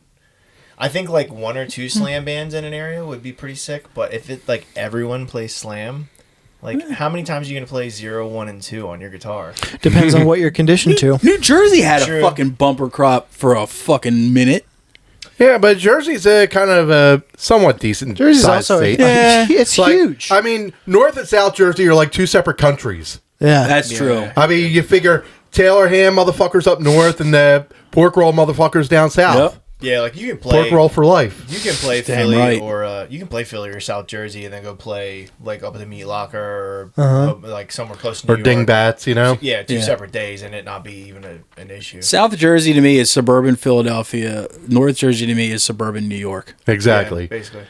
So And the there is no- motherfuckers in the middle don't even exist. there is no Central Jersey. Eastern Bloc, like Eastern Europe, has a shit ton of like slam bands. But Flat brims for life. That's also a big fucking area too. Massive, yeah. You can say Russia, but that's also one of the biggest countries around. Yeah. But you're saying like, well, you feel like a county in like Delaware or Vermont had strictly slam bands? Yeah, like I don't know. I feel like it would just be really weird. It'd be super weird. Really It would- strange. Like, it would why be- are there so many people that love epicardiectomy here? Like, this is really These dudes really love weird. corpse. Yeah. Yeah. Like, why is there's? I've never heard so many Lividity covers at a local show. Yeah. But it would have to be one of those situations where, like, you know, like those really small towns where one dude is in 5 bands It's and like- the local scene Yeah. is like 6 bands. Like really ancestral. Yeah. And that's one of the band names. yeah. That's kind of like Delaware to a point. You kind of have there's It happens. Delaware's overlap pretty a big lot. for incest. we love it. Yeah. We love Tyler Mullen. I mean, have you seen my sister's ass, dude? A-Train got some cakes. I was talking about band stuff. Yeah. You're talking about your sister. That's strange. Well, she might start a band one day. I don't know. Yeah, she might be in one of the 5 slam bands in Exactly, Delaware. dude. Yeah. She might be in Split Wig. I don't know. I think it's our token slam band. Are they active still? I don't No, know. I don't think so. They don't like me. I can't imagine why. They were talking shit on the guy from the sidebar for kicking him off his show, and I gave him a bunch of hassle for it because Travis was a fucking buddy. He's a big boy like me. Us fat guys gotta stick together, dude. But yeah, that would be weird if like a small ass, like if strictly like Carney's Point, New Jersey had like 13 like slam bands. Yeah. You'd be like, what the fuck are they feeding the kids? Yeah. What are they feeding these people there? They released that record with that Carney's Point sound. Like it has it has like the nation's biggest sales of white camo. I feel like it would be not too different from like an area where there's like a ton of black metal or a ton of thrash metal, but there's just not really a lot of places you can go within slam as a genre. It's true. Like there's only so many notes you can play legally. We touched on it earlier. It's the same thing with like the Lancaster metalcore sound. There was like fucking 10 bands like that from one like area. Yeah. Yeah. It's possible. That was a pretty incestuous scene too. Mm-hmm. Because honestly, like small ass areas like that, you're gonna have 5 drummers in the area if you're lucky. Yeah. So you're gonna have overlap. Well, and they all kind of copy each other's style too. It was really. It's like those towns where you roll in, like the hardcore bands always have like a metal drummer. You know what I mean? Or like all the metal bands have like a hardcore bassist. It's just because that's who's available. Mm-hmm. Yeah. You just gotta take what you can get. I literally asked people, like, I have gotten, like, probably most people try to get the side things going, and I've, like, just asked people that I already know are in 3 bands. I'm like, do you want to play bass? They're like, I don't really have time. I'm like, I know. I just figured I'd shoot my shot. But nothing wrong with that. That's it. Like a problem even in fucking Philadelphia. Yeah. Yeah. And so, yeah. Like, I know, like, Sunburster is looking for a new bassist, and they're like, we want to ask somebody who's not in a band. I was like, well, fucking good luck. Good luck with that. Yeah. Yeah. It's hard to do. Well, so when I moved to South Jersey in 2016, the old Philly metal forum was still a thing. So I just posted on there, was like, yo, new to the area, want a riff. And then Ryan hit me up. And I And that bugged was it. him, and 8 years later, we're still riffing. for better, for worse. But that's not like... You wanted the worst, and you got the worst. Exactly. So, like, I could probably do that on some forum, but I don't really know of anything like that around here. Like, I can maybe go to Twitter or something, but... Like, the people who were on, that was such a specific thing. They're there for a reason. There's people looking to riff and jam and, like, start new shit, you know? I miss hyper-specific shit like that. Yeah. And that had a good following, too. It did, yeah. Like, there was a lot of stuff on there, man. Well, like, one of the first bands I actually did stuff, Dead and Buried, it was all Delaware guys at first. But when we lost a member, we couldn't find anybody in Delaware to take the fucking spot, so we had to get a guy from fucking Hatfield to play drums for us. Yeah. And every other band I've done since has never been all Delawareans. Right. Cancer Priest has 2. And fucking Iron Price, I was the sole Delawarean. So it's just like, you gotta fucking go out of state now. And Philadelphia is the same way. Like, they gotta dip into South Jersey, they gotta dip into Delaware, they gotta dip into New York and shit. Well, plus, like, so many people join a band and then move there. Yeah. So they can't really help it. Yeah. I'll just move to Ambler then. Get some good beer and some good food. That's true. What's the random question, but you might know. What's the venue in Wilmington? There's a beer one. Which one? Wilmington. Not Bar 13. No, not Bar 13. The In Flames tour that's coming through with The Queen. The Queen. It's a Live Nation venue. Yeah. Yeah. It's basically the Opera House. Okay. I've never been there, and I saw the In Flames show was going there. I was like, wow. That's basically the Delaware version of the Trocadero. It is. Yep, that's perfectly said. That's pretty spot on. Yeah, he's right. Yeah, like only like anything. You can't do small shit there. No, at all. it's a big It room. won't work. No. I think the only times I've been there was I stopped in for like 5 minutes when Hatebreed played there, and I saw Jim Norton there, and that's it. Is it decent or no? It's good. It's not bad. Oh, okay. Okay. It sucked for comedy though because just the sound wasn't set up for that. And the comedians weren't funny. No, Jim Norton was fucking great. Yeah. I know. He is funny, though. It was fucking funny though. I think I've told this before that all of the people that work at that area at the time were just old volunteers, because it used to be like pretty much a playhouse and an opera house. So all the fucking volunteers that were like the ushers, the ticket tellers and shit were like 70 and up. So to hear a guy up there talking about blowing dudes and shit on stage while a bunch of 80-year-olds are just like, could you anything? You're like, fuck, this is insane. Their white dress shirt and red vest and gloves. Dude, they would fucking rock like full fucking suits and shit. It was wild. Well, you're talking about the Grand Opera House. We're talking about the Queen. The Queen's the same way. When it first started. Not anymore. Not anymore. No. They because it's got new. First of all, it's got new ownership. Live Nation. Yeah, but yeah, at the time it was fucking funny. Which has its downfalls, but I mean, if it brings stuff to the area for people that would normally have to drive however far up to Philly or down to Baltimore, then it's kind of cool, I guess. Yeah, yeah, I can drive 14 minutes because DIY shit is possible in Delaware, no problem. But like bigger acts coming through, because we're kind of like that city. Like Wilmington's like that city is like, why bother? It's like do Philly, do Baltimore, and you're good. Who gives a shit? And like if you can't find somewhere in Philly, like places are taken up, then don't bother booking in Wilmington because no one's gonna come. Yeah, just go to Bensalem. Yeah. Well, I mean, not really. Yeah, because like there's nothing else out there that's close. Like you're out, you're further away. There's tons of just like huge bands out there that I guarantee you who've probably played everywhere in the world, have probably never stepped foot in Delaware except maybe to drive through and stop at a Wawa or something. A couple of times in my touring years, I would say I'm from Delaware, and I heard, "What's that?" Yeah, Delaware. Who? Yeah. Like really, and like you always be like, "Well, we were the first state in the union." People are like, "You're a state." You know how many times I've got? Do you ever get a? Oh, so you're from Pennsylvania? No, I'm not from Delaware County. I'm from Delaware. Yeah. It's about 20 minutes south of there. Yep. So it's namesake. Yeah. Yes. It's like, fucking Christ. So yeah, like, that's weird that In Flames is stopping there. I mean, that means nothing was available in Philly that day. Yeah, pretty much. Yeah. Yeah, holds on every venue probably. I didn't like go and do the homework and figure out who's playing when and where, but I figured that's what it was. But maybe they'll start doing stuff there, which is not necessarily a bad thing. They do every once in a while there. I think like one or two things comes through a year. Yeah. Shame that Bar 13 doesn't get more there, because that's like the sound is always good, and like you look at it and like logistically this should work, but it just doesn't. Like location wise, it's fine. Yeah, it's not really not far bad. from 95. You know. I think one of the reason it always stunk for hardcore was that they would not budge on the age. Yeah. Even though you could seriously like separate the bar from the venue half easily. Totally.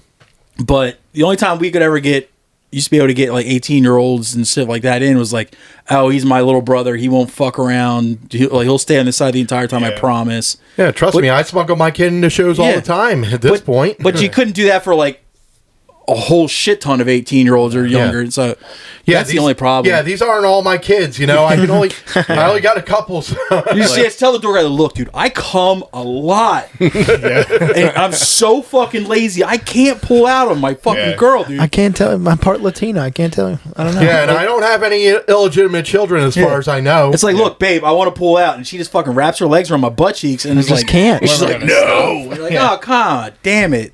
Yeah, me and Mark would talk about that a lot, because they used to do sick shit there, like Delaware Death Fest. And we talked about that a couple episodes ago. Yeah, fuck yeah. And it's just like the shows we play there have just not flopped, but there's like there have been some total duds. There have been some duds, but like like the Supremio show that these guys that was good. Like that was fun. It was a good. You said that was a great show. It was a lot of fun. Really sick. Dennis was passed out outside.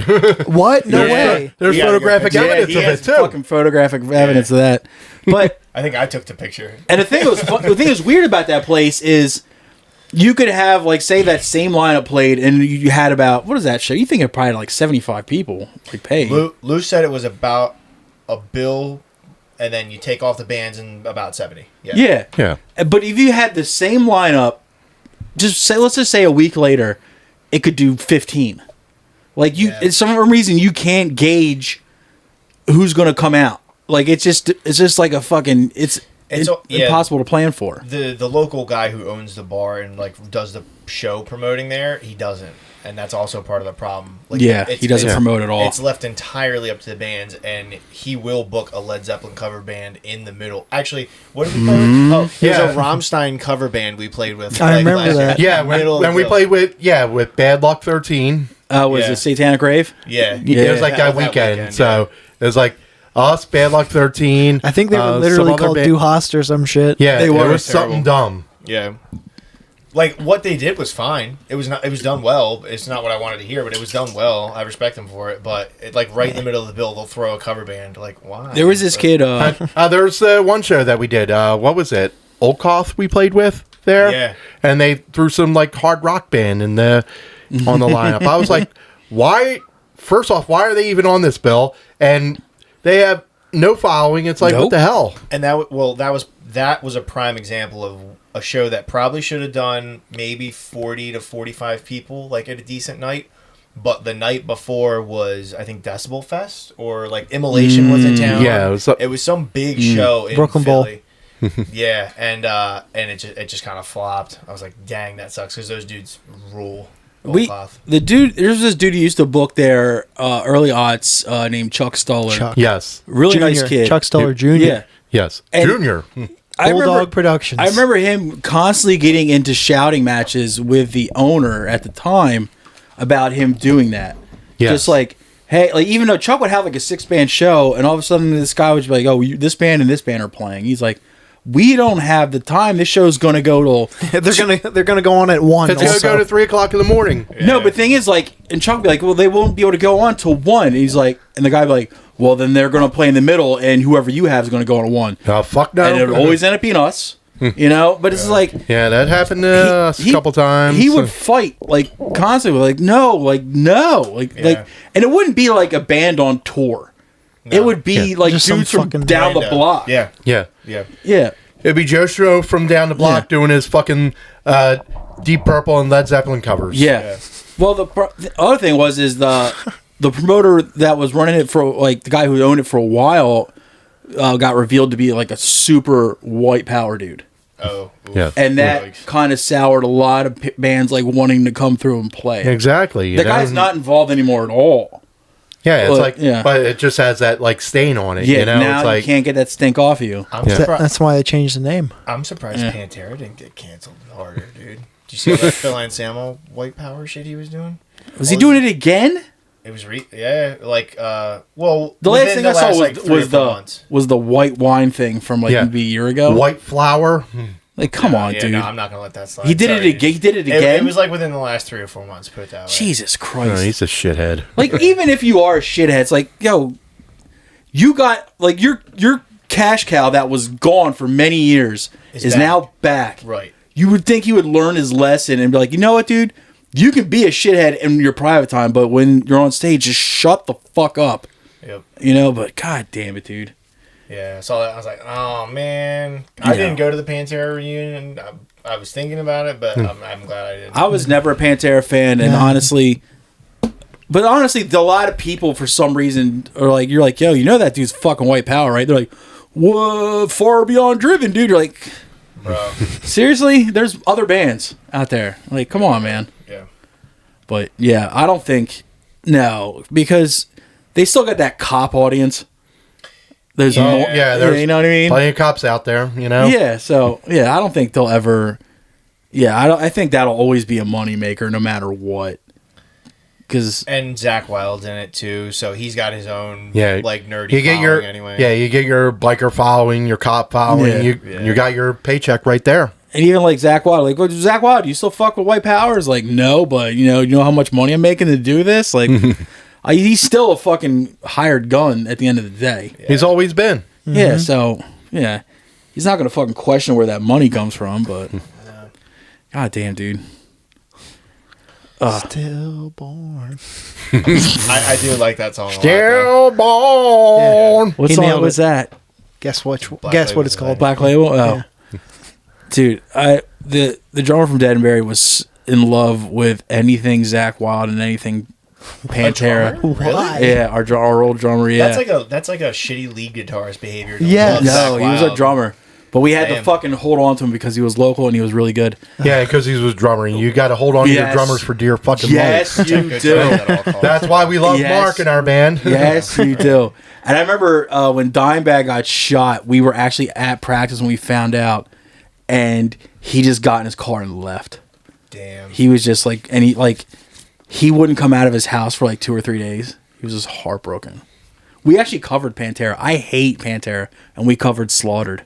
That's hard as fuck, though. Yeah. That song is pretty tough. Because I pushed for a Sepultura cover, and I got what I wanted, so I had to eat shit when they're like, yeah, we want a Pantera cover, too. I was like, Yeah. all right, fair enough. We talked about doing like a little cover demo or a cover EP, and each band member picks a song, and there's no rules on what you like, other than Bon Jovi. Like, there's no rules on what There's absolutely no Bon Jovi. That's banned from anything I do, whether it's karaoke or doing a Blasphemous cover EP, you know, there's no Bon Jovi ever. My very first piece of vinyl I ever owned was Slippery When Wet by Bon Jovi. Oh, God. Oh, fuck. Podcast is over. What's I was also a child. No excuses. Yeah, but I learned really quick. That Bon Jovi fucking sucked. Yeah. I don't know, man. People from fucking Jersey and like Philadelphia hate Bon Jovi more than anybody in the world. Are you kidding me? Jersey I don't think fucking so. worships Bon Jovi. Yeah, he's like a god, dude. It's him and Springsteen. Yeah, it's like 1 and 2, and Frank Sinatra. It's like the Holy Trinity. That's not Jersey. That's just Wops on a whole fucking, yeah. Oh, Frank. Old Frankie Blue Eyes. Who was the one? Oh, goddamn. There's a fucking dude from a hair metal band used to teach everybody guitar in Philadelphia. Who the fuck was it? Reggie Wu? No. Wasn't he in Queensryche or some shit? One of the dudes from Cinderella. Oh, Jeff LaBar? Yeah. You know Mike Mig. Yes. He taught Mike Mig how to play guitar. He Oh, was shit. Mike Mig's guitar teacher. Was the dude from Cinderella. No, I was like, fuck yeah, dude. Like, the one dude from the band's Heaven's Edge, Reggie Wu, he teaches guitar and shit. I think a lot of those dudes now, like the old hair metal dudes, that's probably what they all do now. Pretty much. Why not? Because there was a lot of really crazy talented guitar players in a lot of those bands, dude. And their talents were not being used at all. No. It's like, sure, Crazy. you can shred, but, you know, we don't want that. Nah. That's well, why- my kid is being taught by the guitar player from Octane, so they were like borderline like new metal and shit, though. That's Hey, why if he knows how if to you- fucking play a guitar, who cares? If you, Yeah, if exactly. you listen real close, you can hear sneaky hard riffs snuck in some of those Yeah. songs. Of course. God, who was that one fucking butt metal band from Philly? They're not really butt metal. They actually were somewhat legit. They used to play every show. Von Kull. Oh, shit. Damn. Yeah. Now I'm getting a throwback thinking about that shit. 'Cause one of the first metal shows I saw was Von Kull and I think Poltergeist. Oh, damn. Whoa. Yeah. Yeah, that's old. Yeah. That's some old shit. I was a mere slip of a lad. But I was just like, oh, okay. But the one of the first bands I did, it was never like we never did much outside of the practice spot. But one of the dudes from Von Kull was our guitar player's guitar teacher. Oh, damn. That's Yeah. pretty fucking sweet. Yeah. That was so he was like my guitar teacher's band's playing down the street. We're like, all right, let's go. 666. Is it time for a game, Tommy? Yeah. Let's play a game. Oh, game time. Oh yeah. Ron knows this game. I do. Hal doesn't. Why don't you go ahead and explain it? I gotta fuck with the camera. Oh, you want to take a pee break then? Time for a game? Let's fucking do it. We have a game. If everybody here's been in bands, everybody here's played with some bands with some really shitty names. A lot of these shitty names come from our neighbors across the Atlantic over there in Europe. This game is called Is It Euro? Now, Tom has accumulated a list of bands and their genres. Vetted. Sorry. And we have to determine, the three of us, if they are or are not from Europe. I wasn't correcting you. I was just saying that they have been vetted. Okay. They are real bands. Okay. Yes. No cheating, Hal. Yes. And Nice try. if it's determined they are from Europe and you can narrow it down to country, bonus point. If it's determined they're not from Europe and you can narrow it down to country, bonus point. Bet. So let's get this shit Yeah, rolling. if Is it Euro? If it's like the United States and you guess the state, same thing. Fuck yeah. But, you know, if it's Canada, we don't expect you to narrow it down to the province. Or Oh, shit come like on. I can narrow it down to Saskatchewan. that. or Yellowknife or Back whatever. to Winnipeg. Yeah. Fucking withdrawal, Winnipeg hardcore. Go back to Fuck Winnipeg. yeah, Dyson Brothers. That's it. Back to Back to Winnipeg. Winnipeg. You mean winter peg? Oh, Because it's so cold. oh, Jesus Christ. Car crash? Car crash. Yeah, that was All right. God damn it. All right. Hit me with number 1 on that list, bud.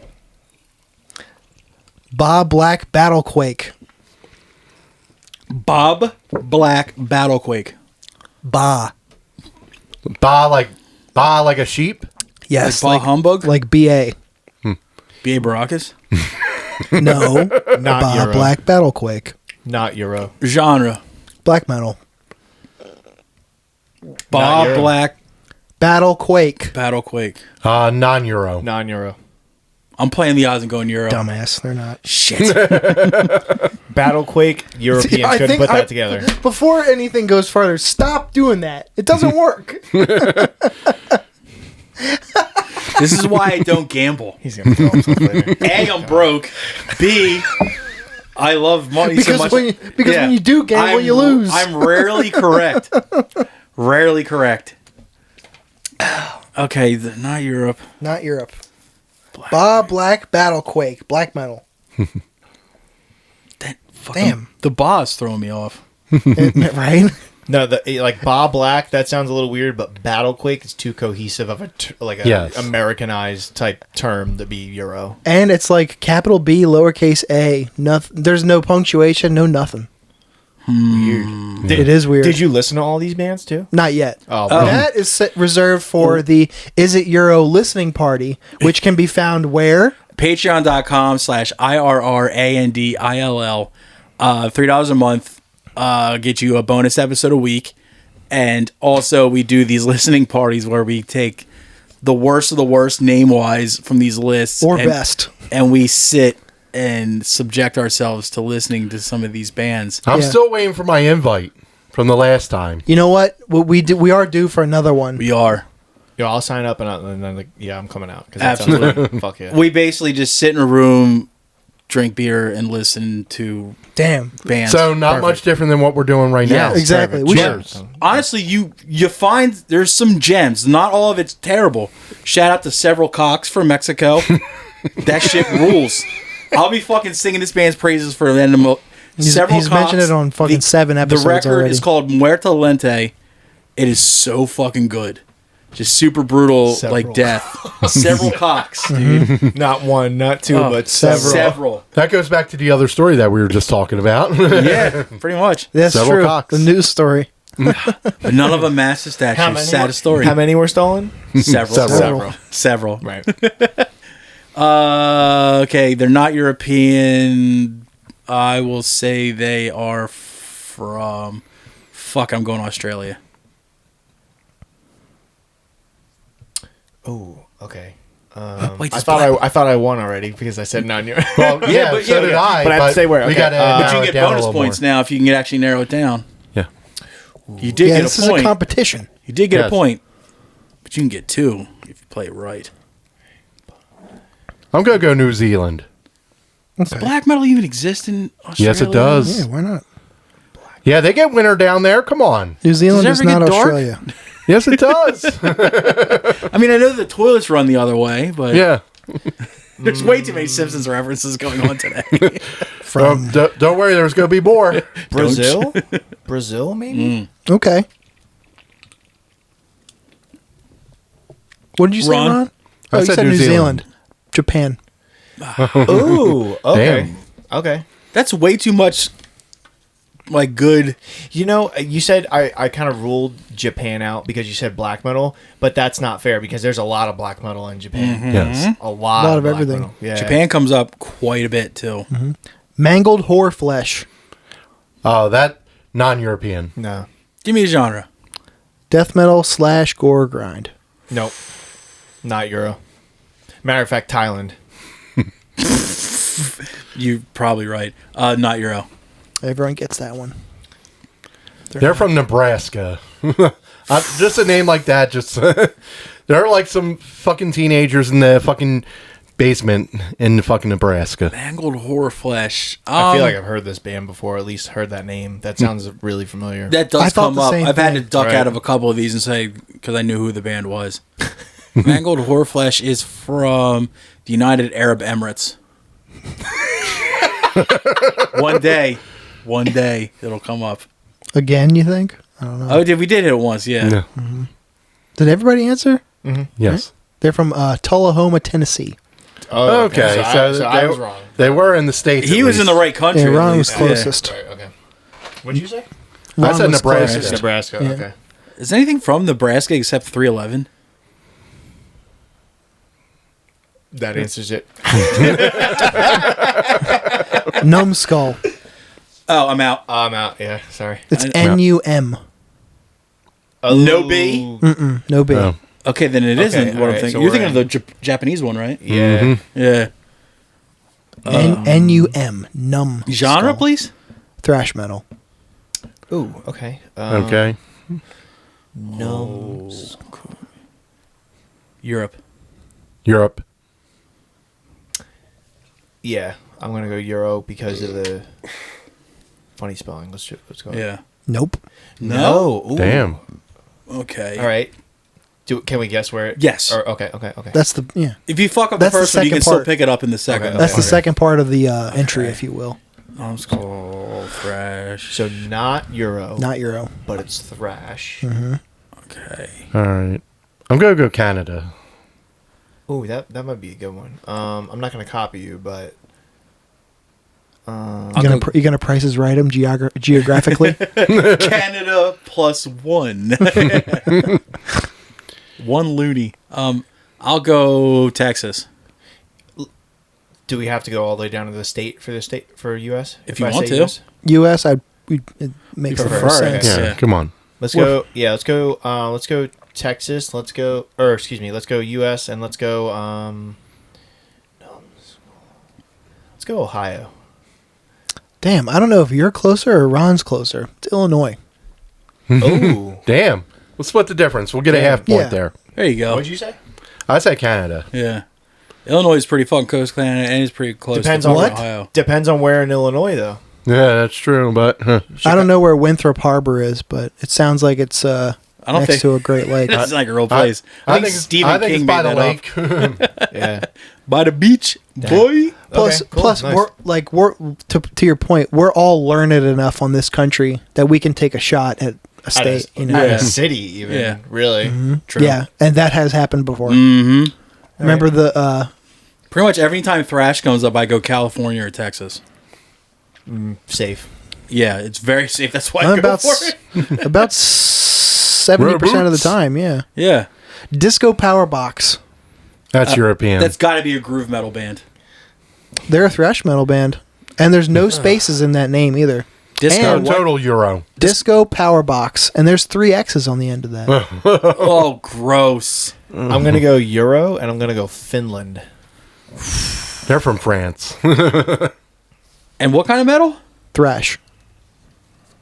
Europe. Allegedly thrash. Yeah, everyone got that. They are Euros. I'm going to go Poland, though. Poland, France, and you said Finland. Everyone's sticking with that. Austria. Yes. Oh, Oh, Poland. You're probably Yeah. closest. Yep. Yeah. Can confirm. Been to Poland. like I said, he's Mr. Worldwide. They're just, they're just the forest away, dude. Dumpster Fire. There's been so many bands with that name, I think. Yeah. You go on Metal Archives, guarantee you That's there where he gets the are list. there are 12 bands with that name. How much Yeah. you want to bet? Which one are we going with? Dumpster Fire. Genre. Genre. Progressive death metal. Gross. Oh, Disgusting. dumb. I love how progressive every time you say it, everyone's like, ugh. Yes. Because that just means boring. Okay, dumpster fire. It's a dumpster fire. I mean, because I think about, like, is that phrase popular outside of the U.S.? Like calling something a dumpster fire? I Do they think have it. dumpsters? True. I'm gonna say non-Euro because of the name. Same. There are dumpsters in Europe. I can confirm. Yeah, but to me, when you're like, oh, that guy's life is a dumpster fire, you know what I mean? They'd call it a bin or something. Then. Yeah, I'm gonna go not Euro. Australia would call it like the Chaz Wazzler. Yeah, sure. Yeah, I'm going €9. Yeah, they're not. Everybody, Okay. everybody got that one. I'm going to go with Connecticut. I'm gonna go with West Virginia. Let's go Mass. Damn, Hal got it. They are from Massachusetts. They're from Worcester. Worcester. Worcester. The sauce no one can name. I got a buddy up there. I'm gonna ask him if he knows the band. You're Yeah, playing dude. 2 games at once. What's happening right now? Oh God. preparing, but I'm listening. I swear to God. Oh man, Grizzly Man. I think I might be out of this. Is it Stoner Nope. or Sludge? Yeah. All right, I'm out. Sorry. These guys can still Don't play. apologize to me. I don't give a fuck. Wait, you Yeah, say- apologize to your guest, When I say goddammit. I'm out, it means I know who they are. So I'd be €9. so with that, I'll say €9. It's because he's out of the closet. Actually, true. I love peepees. not Euro. Okay. Yeah. Ron, what did you say? Not Euro. They are Oh, Ooh. damn. All right. Let's progressive sludge metal. Oh, you didn't specify progressive. If you said progressive, I would have said Euro. God damn it. progressive sludge metal sounds awful anyway, but Grizzly Man. Grizzly Man. Grizzly Man. Germany. Let's go Norway. It's close. Sweden. Oh, Oh, I okay. definitely got that one. You're closer. All right, cool. Nice. 666. Big fucking gun. United States, Florida, not Euro. Texas. Tommy, list that one. Mm-hmm. Can I get a genre on big fucking... Do I need a genre? Just give it to me anyway. Groove metal. Oh, no. Like I said, I'm sticking to Texas. Oh, no. Not Euro, Texas. Oh, God. For the win. God. That's solid reasoning, actually. Damn it. Like, I was so stoked on that band, and then you said groove metal. Yeah, not Euro. Hal, what do you think?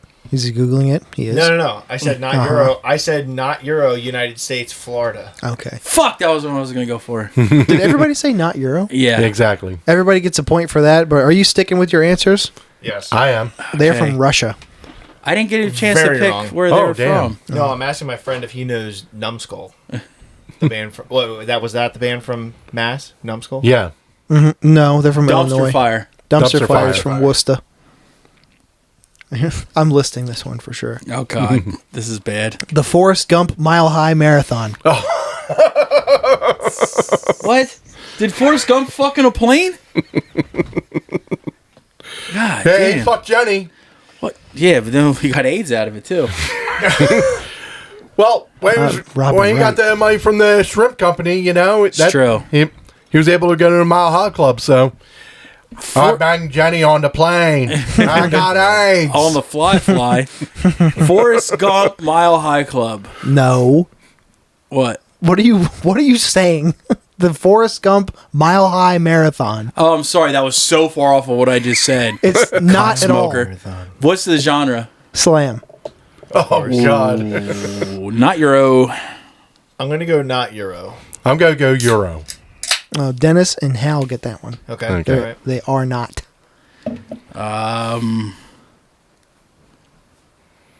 Let's go Indonesia. New York State. Alabama. No, Dennis. Ding, ding, ding, ding, ding, ding. They're Yeah? from Stony Brook. Damn. Where the fuck is Stony Brook? New York, fuckface. I know, but like, I don't know where. Who cares? Who cares? It's not. Anything outside of New York City doesn't even matter. I'm really hoping it's like somewhere snowy. I think it's one of those places like Westchester, like outside of Queens or some shit. Okay. Also, I shouts think. out to New York State. I loved playing Rochester and Buffalo. Both were Rochester very, rules. very sick. Yes, Yes. absolutely. I played a thing called Destroy Rochester. It was awesome. Dash the brain out. Dash the brain out. Not Euro. Genre. Gore grind. Come on. Euro. Euro. Is that €3? No, No, I said not. What? Hal said not Euro. Not Euro. Me and Dennis. Hal can't say they're not. Fuck yeah. Everybody said the same thing at the same time. Dash the brain out is not European. Not Euro. They are gore grind. They are from. I'm listing them. Mexico. fuck. Shit. Let's go Canada. Brazil. Thailand. Oh, damn. There's your guess Those from earlier. smooth Damn, yeah. boys. Them Thai boys love their I'm gore. telling you, dude. They love it. They love being smooth and listening to gore grind. The Unshaved Truth. Forgot to list that. That's 4 lists in a row. Dude, what's the genre on that? Metalcore. Ah, Ew. God damn it. They let that on Metal Archives? Yeah, dude. Apparently, it's not as stringent as it used to be. Dude, you can find anything on that fucking I think it site. depends on which mod you get that day, Really? or admin, or whatever. Because I've looked up like deathcore bands and what might be considered metalcore, and they're like, nah, no results. I'm sorry. Yeah, there's hardcore bands on Metal Archives, but bands that sound exactly like those hardcore bands are not on there. there. Yeah. Like my old band is on Metal Archives. Like I think I submitted them. Coalesce is on fucking Metal Archives. Shouldn't they be? Well, depends on who you ask. I'm not asking. Okay, What was so the band name again? The Unshaved Truth. Okay. I'm just curious. Not Euro. Yeah, not Euro. I'm going to go not Euro. Sorry, guys, they are. What? Oh, damn. Wow. Okay. All right. Now I have to readjust my strategy. Now I gotta think. Which country has the most unshaved bush? Czechoslovakia. I'm thinking Nordic. I'll go Sweden.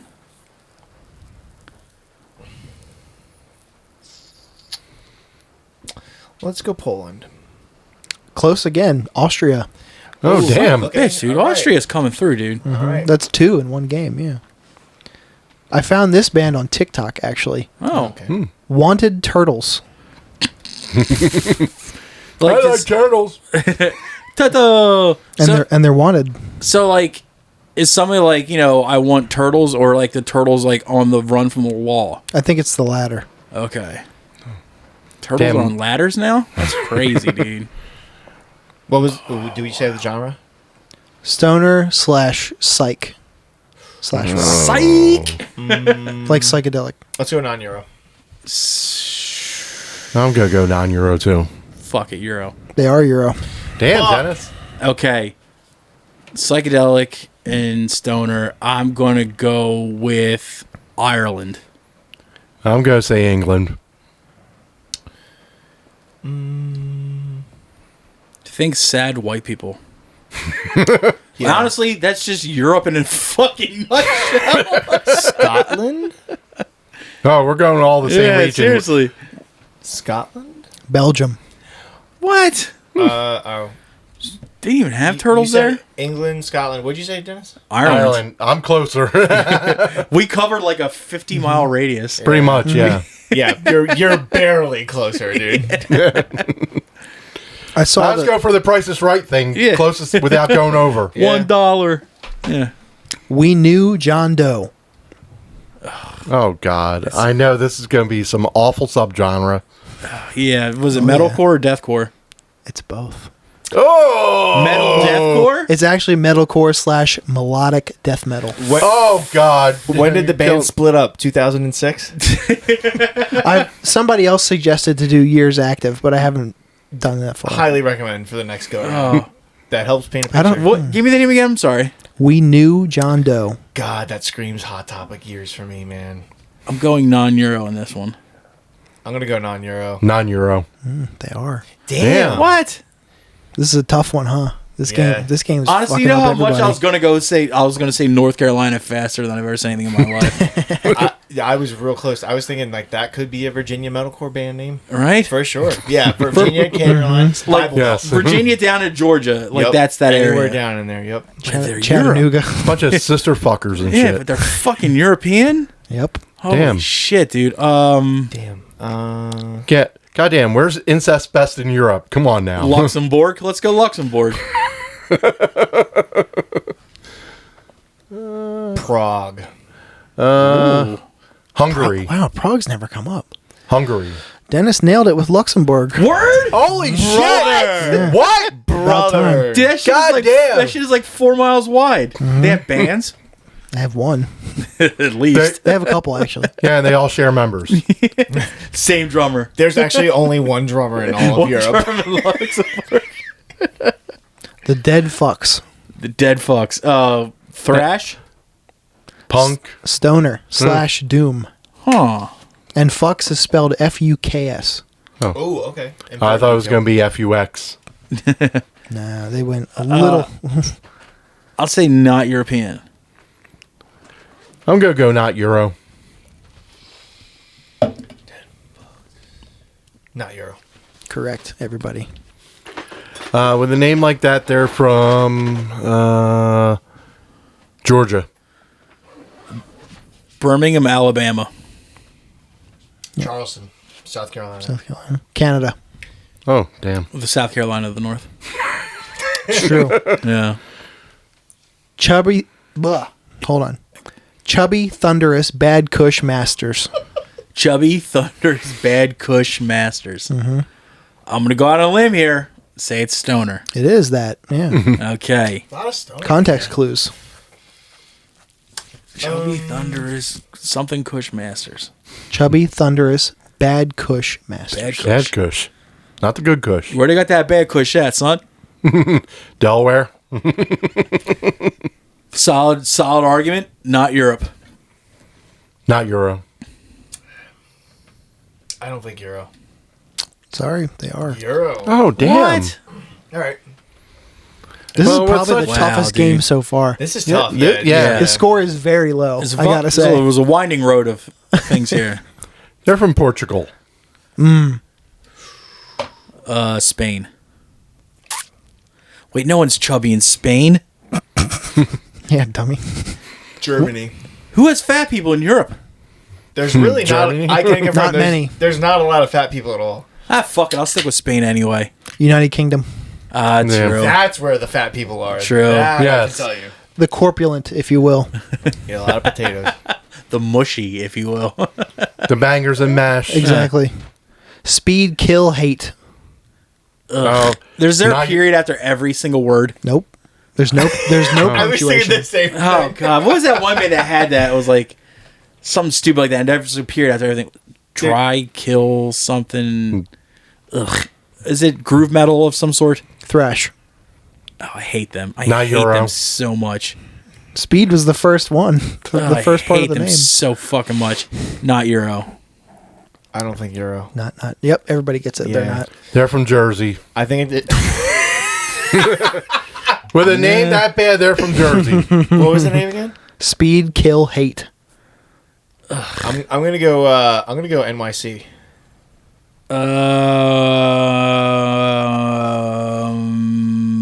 Michigan. Damn, I almost want to give you double point. They're exactly from New York City. God damn. I was nailed it. about to throw out a borough, but I didn't. What part does it say? Doesn't say. Oh, okay. I could probably find it. They're probably part of like scab lineups of Leeway. They probably practice in the same. There's a guy fucking named building. Nunzio in the band. Tomorrow we die again. Oh, Tomorrow die. die again or tomorrow's Tomorrow we die again. okay. Oh, what's this subgenre bullshit? Deathcore, metalcore. just like before, melodic death metal Gross. / metalcore. Tomorrow we die again. They're Euro. I'm gonna go Euro. I'll go not. They are Euro And I'll eat shit. again. I gotta pee again. My guess, they are Euro? Yeah. Give me Denmark. Give me Estonia.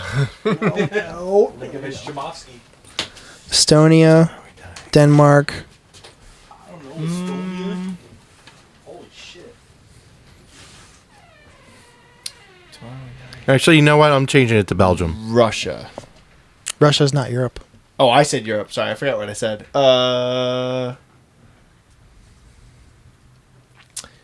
Let's go Latvia. All right. Because why not? It's Germany.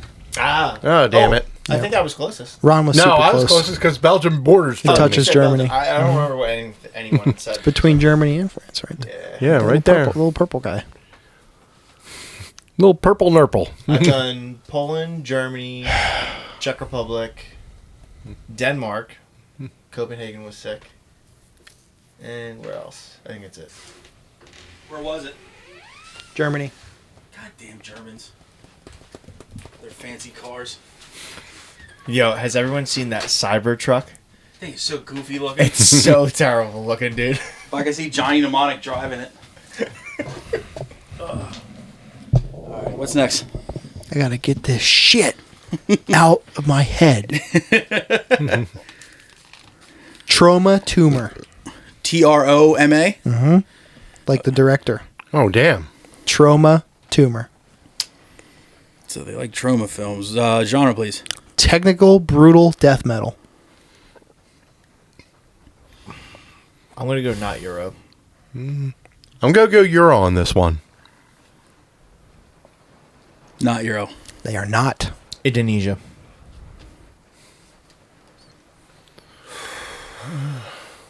Pennsylvania.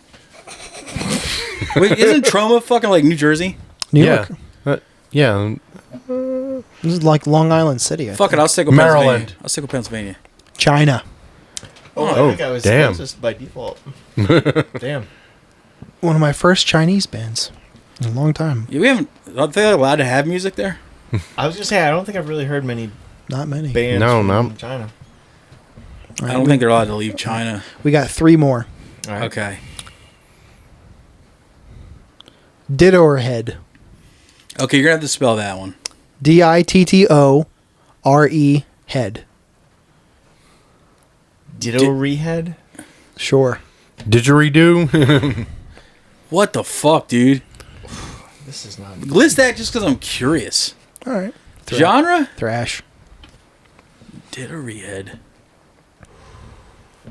That's got to mean something somewhere. It's go non. Euro. It's non-Euro.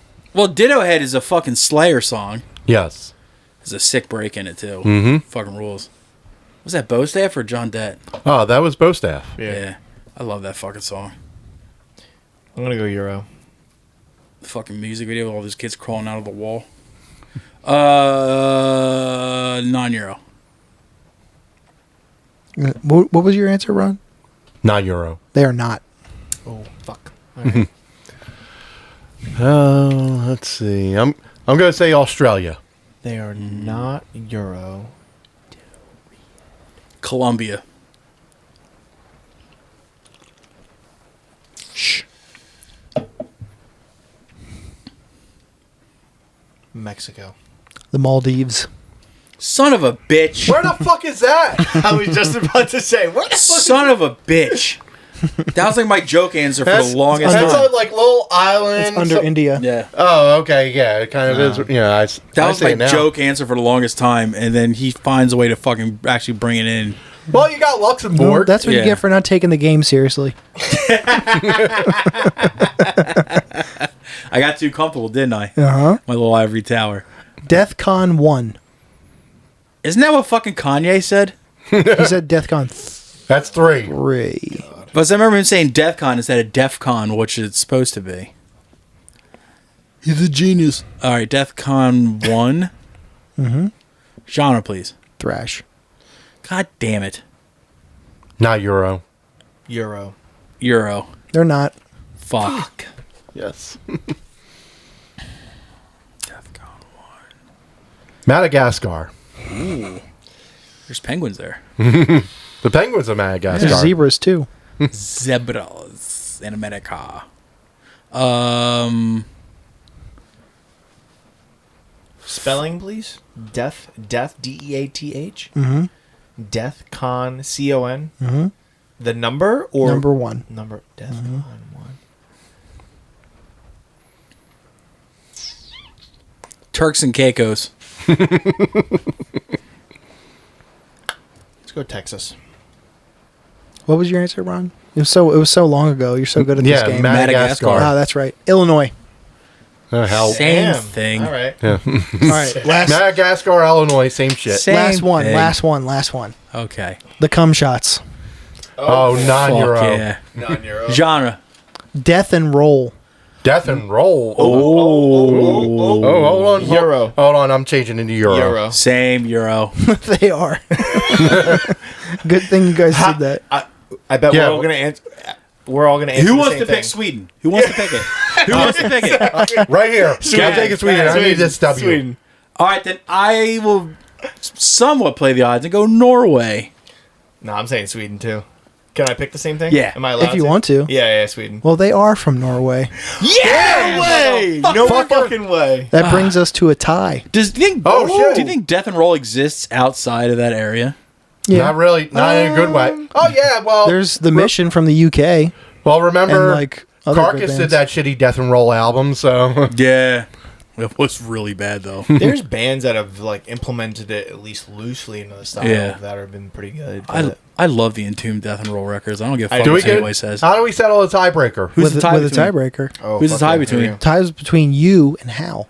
Oh, damn. Ooh. go. All right, Fuck. let's Elf Forest. go. Making you do this, Jesus Christ. You list that shit. Let's go Euro. Wait, I need a genre. Black metal. Euro. Solid. Yeah. Yeah. They sure are. All right. This isn't going to go well. Everything is going to be another tiebreaker in this. Elf Forest. I will go Finland. Let's do Norway. Nah, Hungary. Son of damn. a bitch. There it goes. So I don't we have ended any on a more, tie. so- We ended on a Yeah, tie. so- We ended Give in it a tie. to give it to Hal. Good game. Don't tell me what to do. Give it to Hal. This is- He's Be a humble guest. He's a Be a guest. humble dude. host. He's a guest. You're a guest. And speaking of being a first-time guest, we have another segment. Hal's gone. I mean, Ron's gone through this. He's handled his shit here. This is Gripping Inquiries. This is where we really get to know a person. And this is 12 of the hardest questions you will ever be asked in your entire life. Are you ready for this, Hal? Ready? Send it. All right. Question number 1. Got any games on your phone? No, 0. Ooh, incorrect. You have Wordle. Okay. Wordle rules. Question Yes, it number does. 2. I just got back into World too. Damn, World 2 Electric Haven't- Boogaloo? No. I haven't played in a long No, time. thanks to Curb Your Enthusiasm. Question number 2. What do you think dinosaur dicks look like? Big. Correct answer. All kind of on the same level, but not really. Question number 3. Do you think cavemen had long balls? Yes, they were humongous. They had to have been, right? Because there's no... Only reason we have a tight fucking kit every once in a while is because we wear underwear. Cavemen didn't have. They had long balls, dude. Let them hang. High and tight, even. Yeah, dude. All right, this one is a little risque. You know, if you don't feel like answering it, I understand. Question number 4. Ever touch a bra? I'm not comfortable saying so. Okay, fair enough. This is 2024. I don't want to make anybody uncomfortable. Question number 5. How corny is stuttering?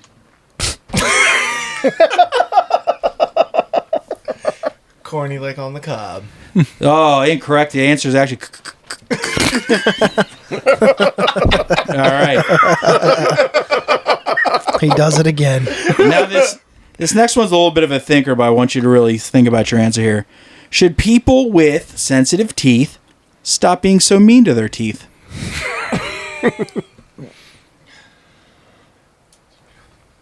Is it a yes or no answer? I'll ask the questions here. Should people with sensitive teeth quit being mean to their teeth? Thief. No. It's correct. It's a correct answer. There you go. Teeth, you know, they've been on every single creature pretty much. They should know how to handle themselves by now. All right. They've had a really, really good Right? run. Yeah. Like, why are you so sensitive? You're in every mouth pretty much. Like, fucking sack up, dude. It's 2024. All right. Only the strong survive. Now, question number 7. Were you a fan of video games? Well, I think Somewhat. we established it somewhat. All right. Somewhat. Now, this is a little old and dated, but, you know, we're older people here, except for Tommy. Question number 7. Would Little Mac be a better boxer if Nintendo didn't make him 3'2" and white? More than likely. That would be Yeah. the assumption, yeah. Because they put him up against fucking Tyson. He could barely reach Tyson's jaw. Yeah, he had to like jump up and like you had Yeah. to do A B, up, down, Yeah. up, down, and Set up like to fail. Yes. set up to fail. And if for you're sure. going to make him that short, at least make him whatever Manny Pacquiao was. If you're going to make it that That's short, the bare make minimum. sure he has a nice sized junk. long balls, Long dinosaur balls, dick. I think long balls would be a detriment in the boxing match. Long balls, not Euro. I mean, think about it. Tyson bit off Holyfield's ear. What if Holyfield had really long balls? What would Tyson have bit then? All right. Push back and say, no, he doesn't have to be taller. Little Mac was a great boxer. It's true. If you were good enough, he did beat Mike Tyson. He was That's saying something. He's sick in Smash Bros too. And he fucking took out Piston Honda, Soda Popinski. Dude, he was no slouch, dude. No. All right, question number 8. Do you think serial killers' parents look at them the same way pet owners look at their dog or cat when it brings in a dead bird? 100%. Yeah, I agree. 100%. Absolutely. You think, like, Dahmer had, like, his first gay dude in, like, a freezer, and his mom was like, Jeffrey, She was just like, get it off the... and she was just like, get it off the couch. We have God. guests coming. What? I'm just trying to feed you. I just vacuumed. What are you doing? Leave that outside, Jeffrey. Maybe Macabre should have done a song about Jeffrey's mom on the Dahmer album. It's true, dude. She's, like, kind of like an unspoken person in that whole situation. They never really asked her anything. That's fucked up, dude. All right. Question number 10. Have you ever used the words awesome sauce or amazeballs in a sentence? Never. Not even once. All right. That's a lie. All right. Never. Question 11. Ever think about suplexing a bridge? I am now. I have now once. Fuck yeah. About 2 seconds ago. Final question.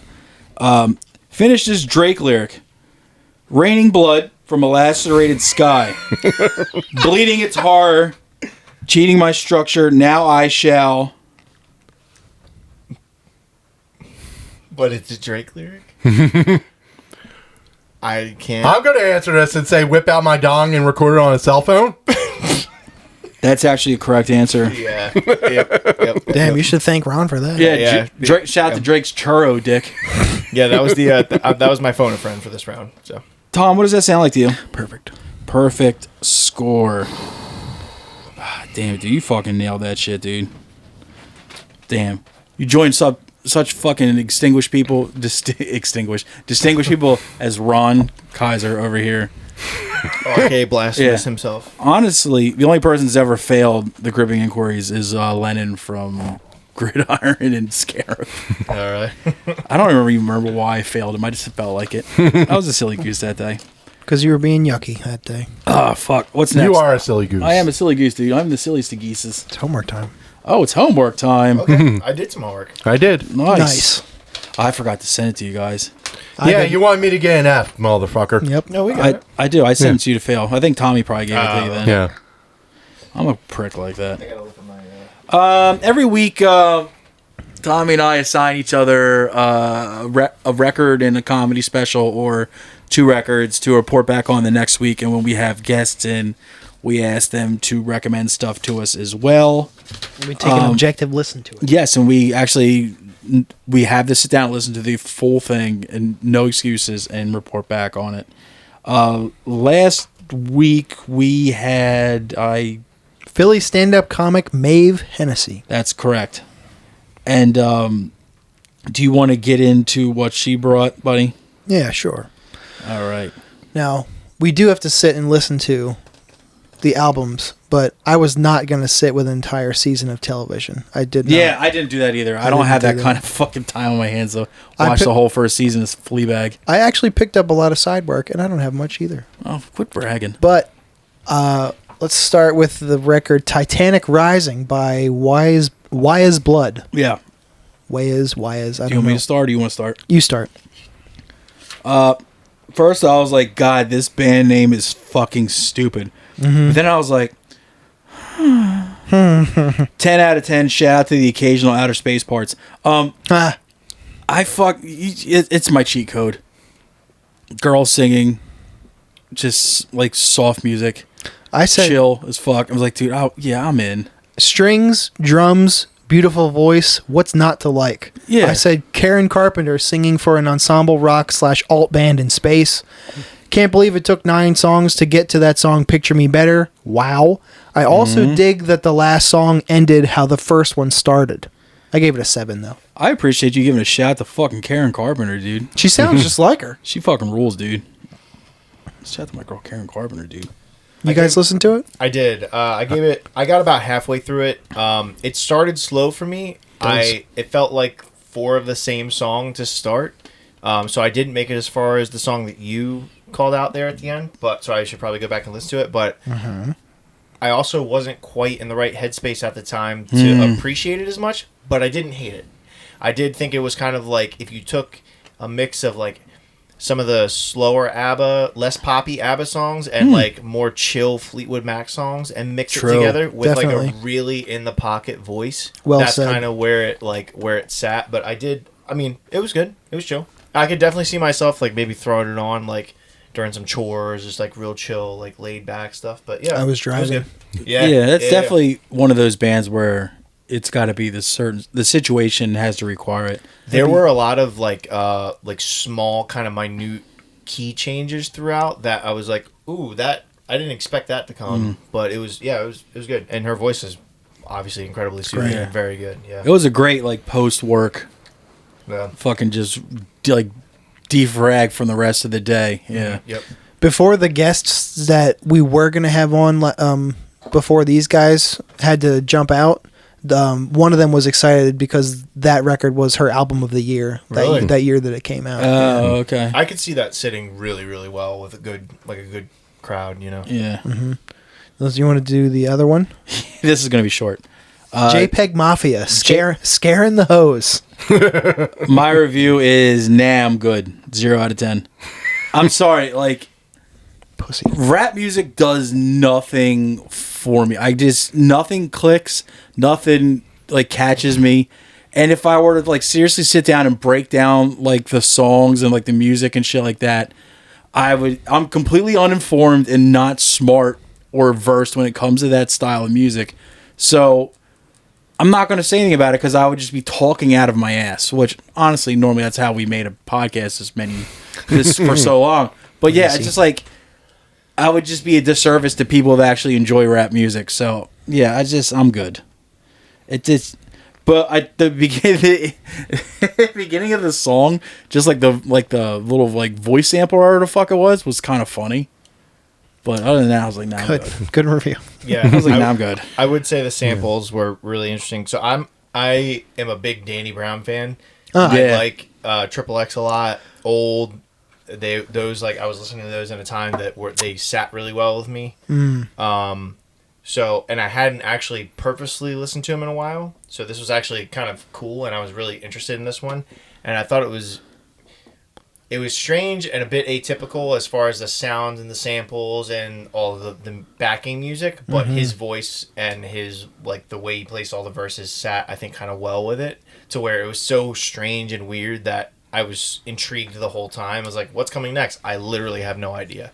So I'll give this one I'll give it a pretty good 7, but if I let it cook, it would probably be an 8. I honestly did not listen to him after. I never really even heard of him until I saw the picture of him with Kanye West in the Burzum shirt. So I was like, I'm checking out. All right, I'm out. All I know about him from having a podcast. I'm actually pretty with Hal on this one. And I'll also say, much better rapper than podcaster. Yeah. Much better. Yeah. He has this like Danny has this like he has like the Be Real from Cypress Hill delivery. Yeah, I didn't pick up on that. But because it's the high register, because it's his voice, I don't hate it like I hate Cypress Hill. Yeah. And that's just literally how he talks. Yeah, he actually speaks that way. Yeah. I said first song is very drum and bass. I don't know when I'd listen to this, but it's cool. Yeah. The Khalees sample on track 5 is sick.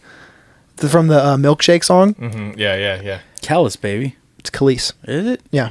Well, I'll never listen to her again. Park itself when I come through. I'm a big dog like Marmaduke. Fuck yeah. Danny Brown said that. I said bars. And fucking great production. I gave it a 6.5. I won't listen to it all the time, but I found it very interesting. Well, I might check in now because they mentioned Marmaduke. You'll find, like, every time you listen to that record, you'll find something new. That you're like, what the fuck is that? The production is, like, kind of nuts, too. Marmaduke is always on the couch, dude. The guy's like, dude, Marmaduke, don't get on the couch. And Marmaduke's is like, nah, dude, I'm getting on this fucking couch. Fuck you. I don't care how muddy my paws are, dude. I'm getting on this fucking Marmaduke, couch. this is a no spin zone. Get him. Fuck. You Thomas Alderson gave me. Yes. Yes. Do you want me to do record or do you want me to do comedy first? Yes. Which one do you want me to do first? Yes. Okay, let's do comedy. Yeah, do that. You gave me one of the Don't Tell comedy specials, which are Yeah. fascinating. Go to the Don't Tell Comedy YouTube page, and it's all sets of upcoming comics, and I think the longest ones are like 12 minutes. They get as short as like 6-7 minutes, so it's fucking like nice bite-sized you're taking a shit comedy specials. Yeah, It's- they're great little it sets. fucking rules. You gave me a guy named TJ, which is short for Thomas Jefferson, which is fucking hysterical. That was his good opening joke. Because the guy has like a very thick Haitian accent. Yes. And and that's why he goes by TJ. He's like, 'cause you're not gonna be like a fucking Haitian dude. Like, my name is Thomas Jefferson. My name is Thomas Jefferson. And it's like, Jesus Christ. A slavery joke that wasn't hacky and actually original really caught me off guard with that. Because like, as a guy who like fucking listens to shit tons of comedy, I've heard it all. you've heard dude. a lot of slavery jokes from like black comedians and stuff like that, and it's always like the same premise, the same punch, and you're just like, all right, get a new angle on it. And this dude fucking had one, and yeah, I thought it was really good. I gave it a 7 out of 10. It was a solid like 8-9 minutes. 8.5. Yes. It was like 8 minutes or so. Yeah. So- 8.5. That's the best part about those specials is they're so bite sized and Yeah. digestible. It's just a set. Yeah. Is that whole channel's thing? Mhm. where Yeah. it's shorts? Yeah. Well, I thought it was. they do like secret shows, and secret meaning like you buy a ticket and they'll announce the venue like really close up to it, but you have no clue Yeah. who the lineup is. You buy a Okay. ticket, then they email you. It's kind of like the Ask a Punk. Oh, of- yeah, no, yeah, but yeah, comedy, stand-up. okay. They started doing it because of COVID, where you weren't really supposed to have shows. Yeah. So they did like pop up comedy shows in like the back of like stores after closing hours and Right. shit like that. So it's kind of It's like, hence calling it Don't Tell. Yeah. And you bought a ticket and they told you where exactly. They give you a city. You bought for the city, then they tell you the address, and then you go. Right. Like some are like the back of a woodworking shop. One of them's like a flower store. One's a record store. It's cool. It's really fucking cool. And you can find some on their channel. You can find some really good stuff. Nice. Yeah, so I got to listen to it too. I love like when it got to the end when he talked about the peanut allergy with George Washington Carver. George Washington Carver like targeted white people with the peanut allergy, and then the black dude in the audience like comes up to him and is like, "Yeah, I didn't want to blow up your spot, but I have a peanut allergy too." Just proves that science wasn't perfect. So I thought the best callback that he did in the whole set was the foreign exchange program. I thought that one got me good. But yeah, I thought it was well done. that was fucking good, right? There wasn't a lot of fat. It was short to the point. He nailed the set. It was awesome. I would definitely watch a longer set from that Oh guy. yeah, for I sure. would too. Musically, you gave me Casey Musgrave's Golden Hour. Oh fuck yeah, I did. All right, What a record! it's good. Don't get me wrong, But but it leans a little too yeehaw for my tastes. it's supposed to. But it's still a really decent record. 5.5, 6 or so out of 10. You should be shot. Like I like, dude. I like it. I do like it. I'm gonna use Deadeye and unload both my revolvers on you for that. Calm down, John Marston. I do enjoy it, but sometimes it gets there's a little too much twang to it for me, and some reason the twang part is really what throws me off of music sometimes. But I did actually enjoy my time with it. It was a good listen, but it's just a little too Shania for me at points. But musically, I liked it a lot. Sounds like you didn't. Well, it's mostly the Actually. mostly the voice that kind of gave me that, feeling. She's from Tennessee. What do you want? I don't know, man. I'm just saying. This is a bit like asking you not to talk the way you do. What, fat?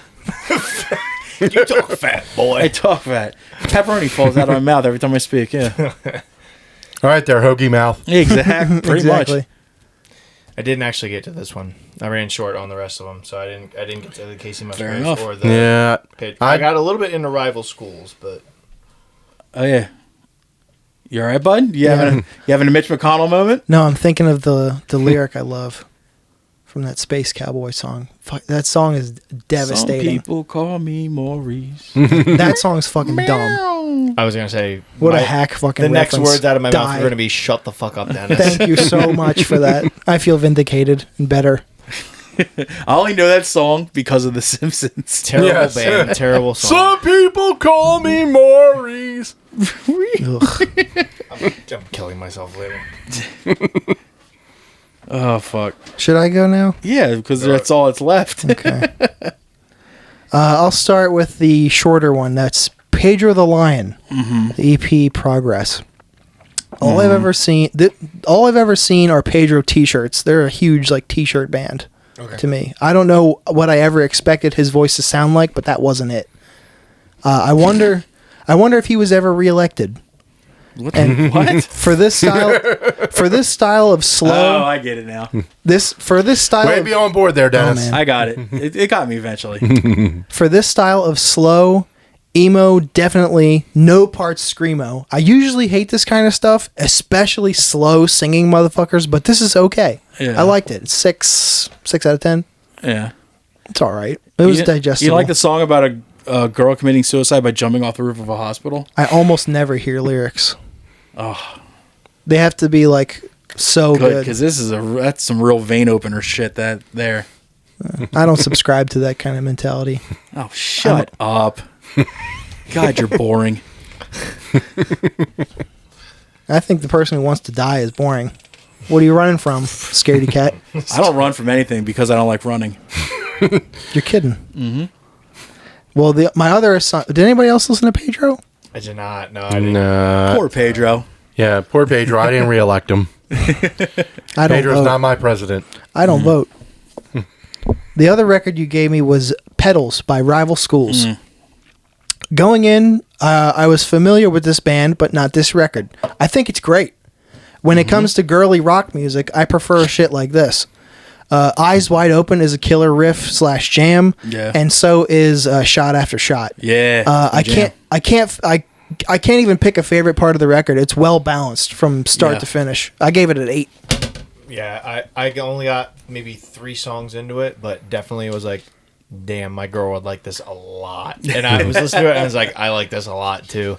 I just didn't finish it, so I gotta go back and give it another spin. When it comes, like I said, when it comes to records that are like rock bands that girls love, I like shit to sound like that. Honestly, it's probably girls and Dennis that will love it. Yeah, just like, What do you mean, and? okay. It is 2024. Now, Hal, Ron, what have you been jamming lately? The only caveat is you can't hype up your friend's band. It's got to be a band that you don't know them, so you can be completely objective. All right. Genre does not matter. Year of release does not matter. This is tough. All right. I'm gonna go. So this one's. They don't have anything super new out, but it's a band from That's Virginia called Blazing Tomb. Cool. It's like chainsaw driven meat and potatoes type Fuck death yeah. metal with a bit of a hardcore tinge. They play a Nice. lot in like Roanoke and Richmond, kind of my old stomping grounds. They're fucking sick. And then Tomb? Blazing Tomb. What's the album called? They have a self-titled EP, I think, from 2022. It is on streaming services. Nice. Good. And then, let me see what else. It's a bitchin' name. It's fucking sick. Right? For all the names that are out there, I'm glad that people can still think of really good ones like that. Yeah. yeah. When you hear a name like that, like even Splattered Spine to keep Yeah. washing their balls, like that's a cool name. Oh, yeah. And then there's a band who, one of the guys in there is a fan that I knew through ENGULF, and he's got a band. I don't know exactly where they're at in Europe, but they're called Embrace Your Punishment. They just put an album Another good name. called Made of Stone out, and it's kind of like Discarnate or Despised Icon type death metal, or like even like Misery Index, like a lot of like kind of hardcore like beatdowns and stuff. They got Kirk Winstein from Crowbar to sing on a song on the album. It's super well done. It's like fast, heavy, mean, tight, tough. and super nice people too. So Nice. yeah, and they just put that. I think they just put that out. What's it called again? Embrace Your Punishment, Embrace Your Made of Stone. Yeah, Made of Stone. Made of Stone. Okay. Made of Stone. Yeah, they just put that out. I think late last year, like October, November, and it was really, really good. So, yeah, I'll give you those two. And what are they, gargoyles or something? Ron, what you got, bud? Okay, well, I mean, we booked them not too long ago, so I wouldn't say friends, but I mean, You're familiar. That's fine. okay. Go So with Goetia, their self-titled EP. Like I said, they won me over live. So How the fuck do you spell that? Goetia Okay. from Washington D.C. What's the name of that record? It's just self-titled. It's Goetia. It's an EP. Nice. I do know a guy in the band, but he's not like, we're not like fucking dogs or not like that. Like, I just know him from seeing him, like, meeting him like twice. There's all the guys are super nice too. Yeah. I was talking to him after the show, I know a guy named Demir. They do have stuff coming soon. I think they're working on some new stuff. They're shopping it around, so it should be out maybe later this year. But yeah, super Yeah, they're band. super impressive live, and like I said, the EP did not let me down. Like, you got anything else for us, or is that what you got? That's what I'm going with right now. That's Cool. what I've been pretty much spending the past week or so. I'm with it. Sounds good, dude. Tommy, what you got for me this week, buddy? Okay. I have an 800-pound gorilla special for you. Okay. Ooh, That's a good fucking channel for comedy It specials. is. Yeah, If you want to get turned on to people you don't know. yeah, It's a good one to 800-pound follow. gorilla on YouTube. I was watching this. Yes, I put Red Dead down and watched this on my TV. And the guy's premises, I was like, wow, that's a great premise. And I got through the whole thing. Premise. I got through the whole thing. The comic is Josh Pugh. God damn it, dude. That's on my list to assign you. Well, I'm using it. I can't see your list, so I wouldn't know Son that. of a bitch. It's called Live at Birmingham. Mm-hmm.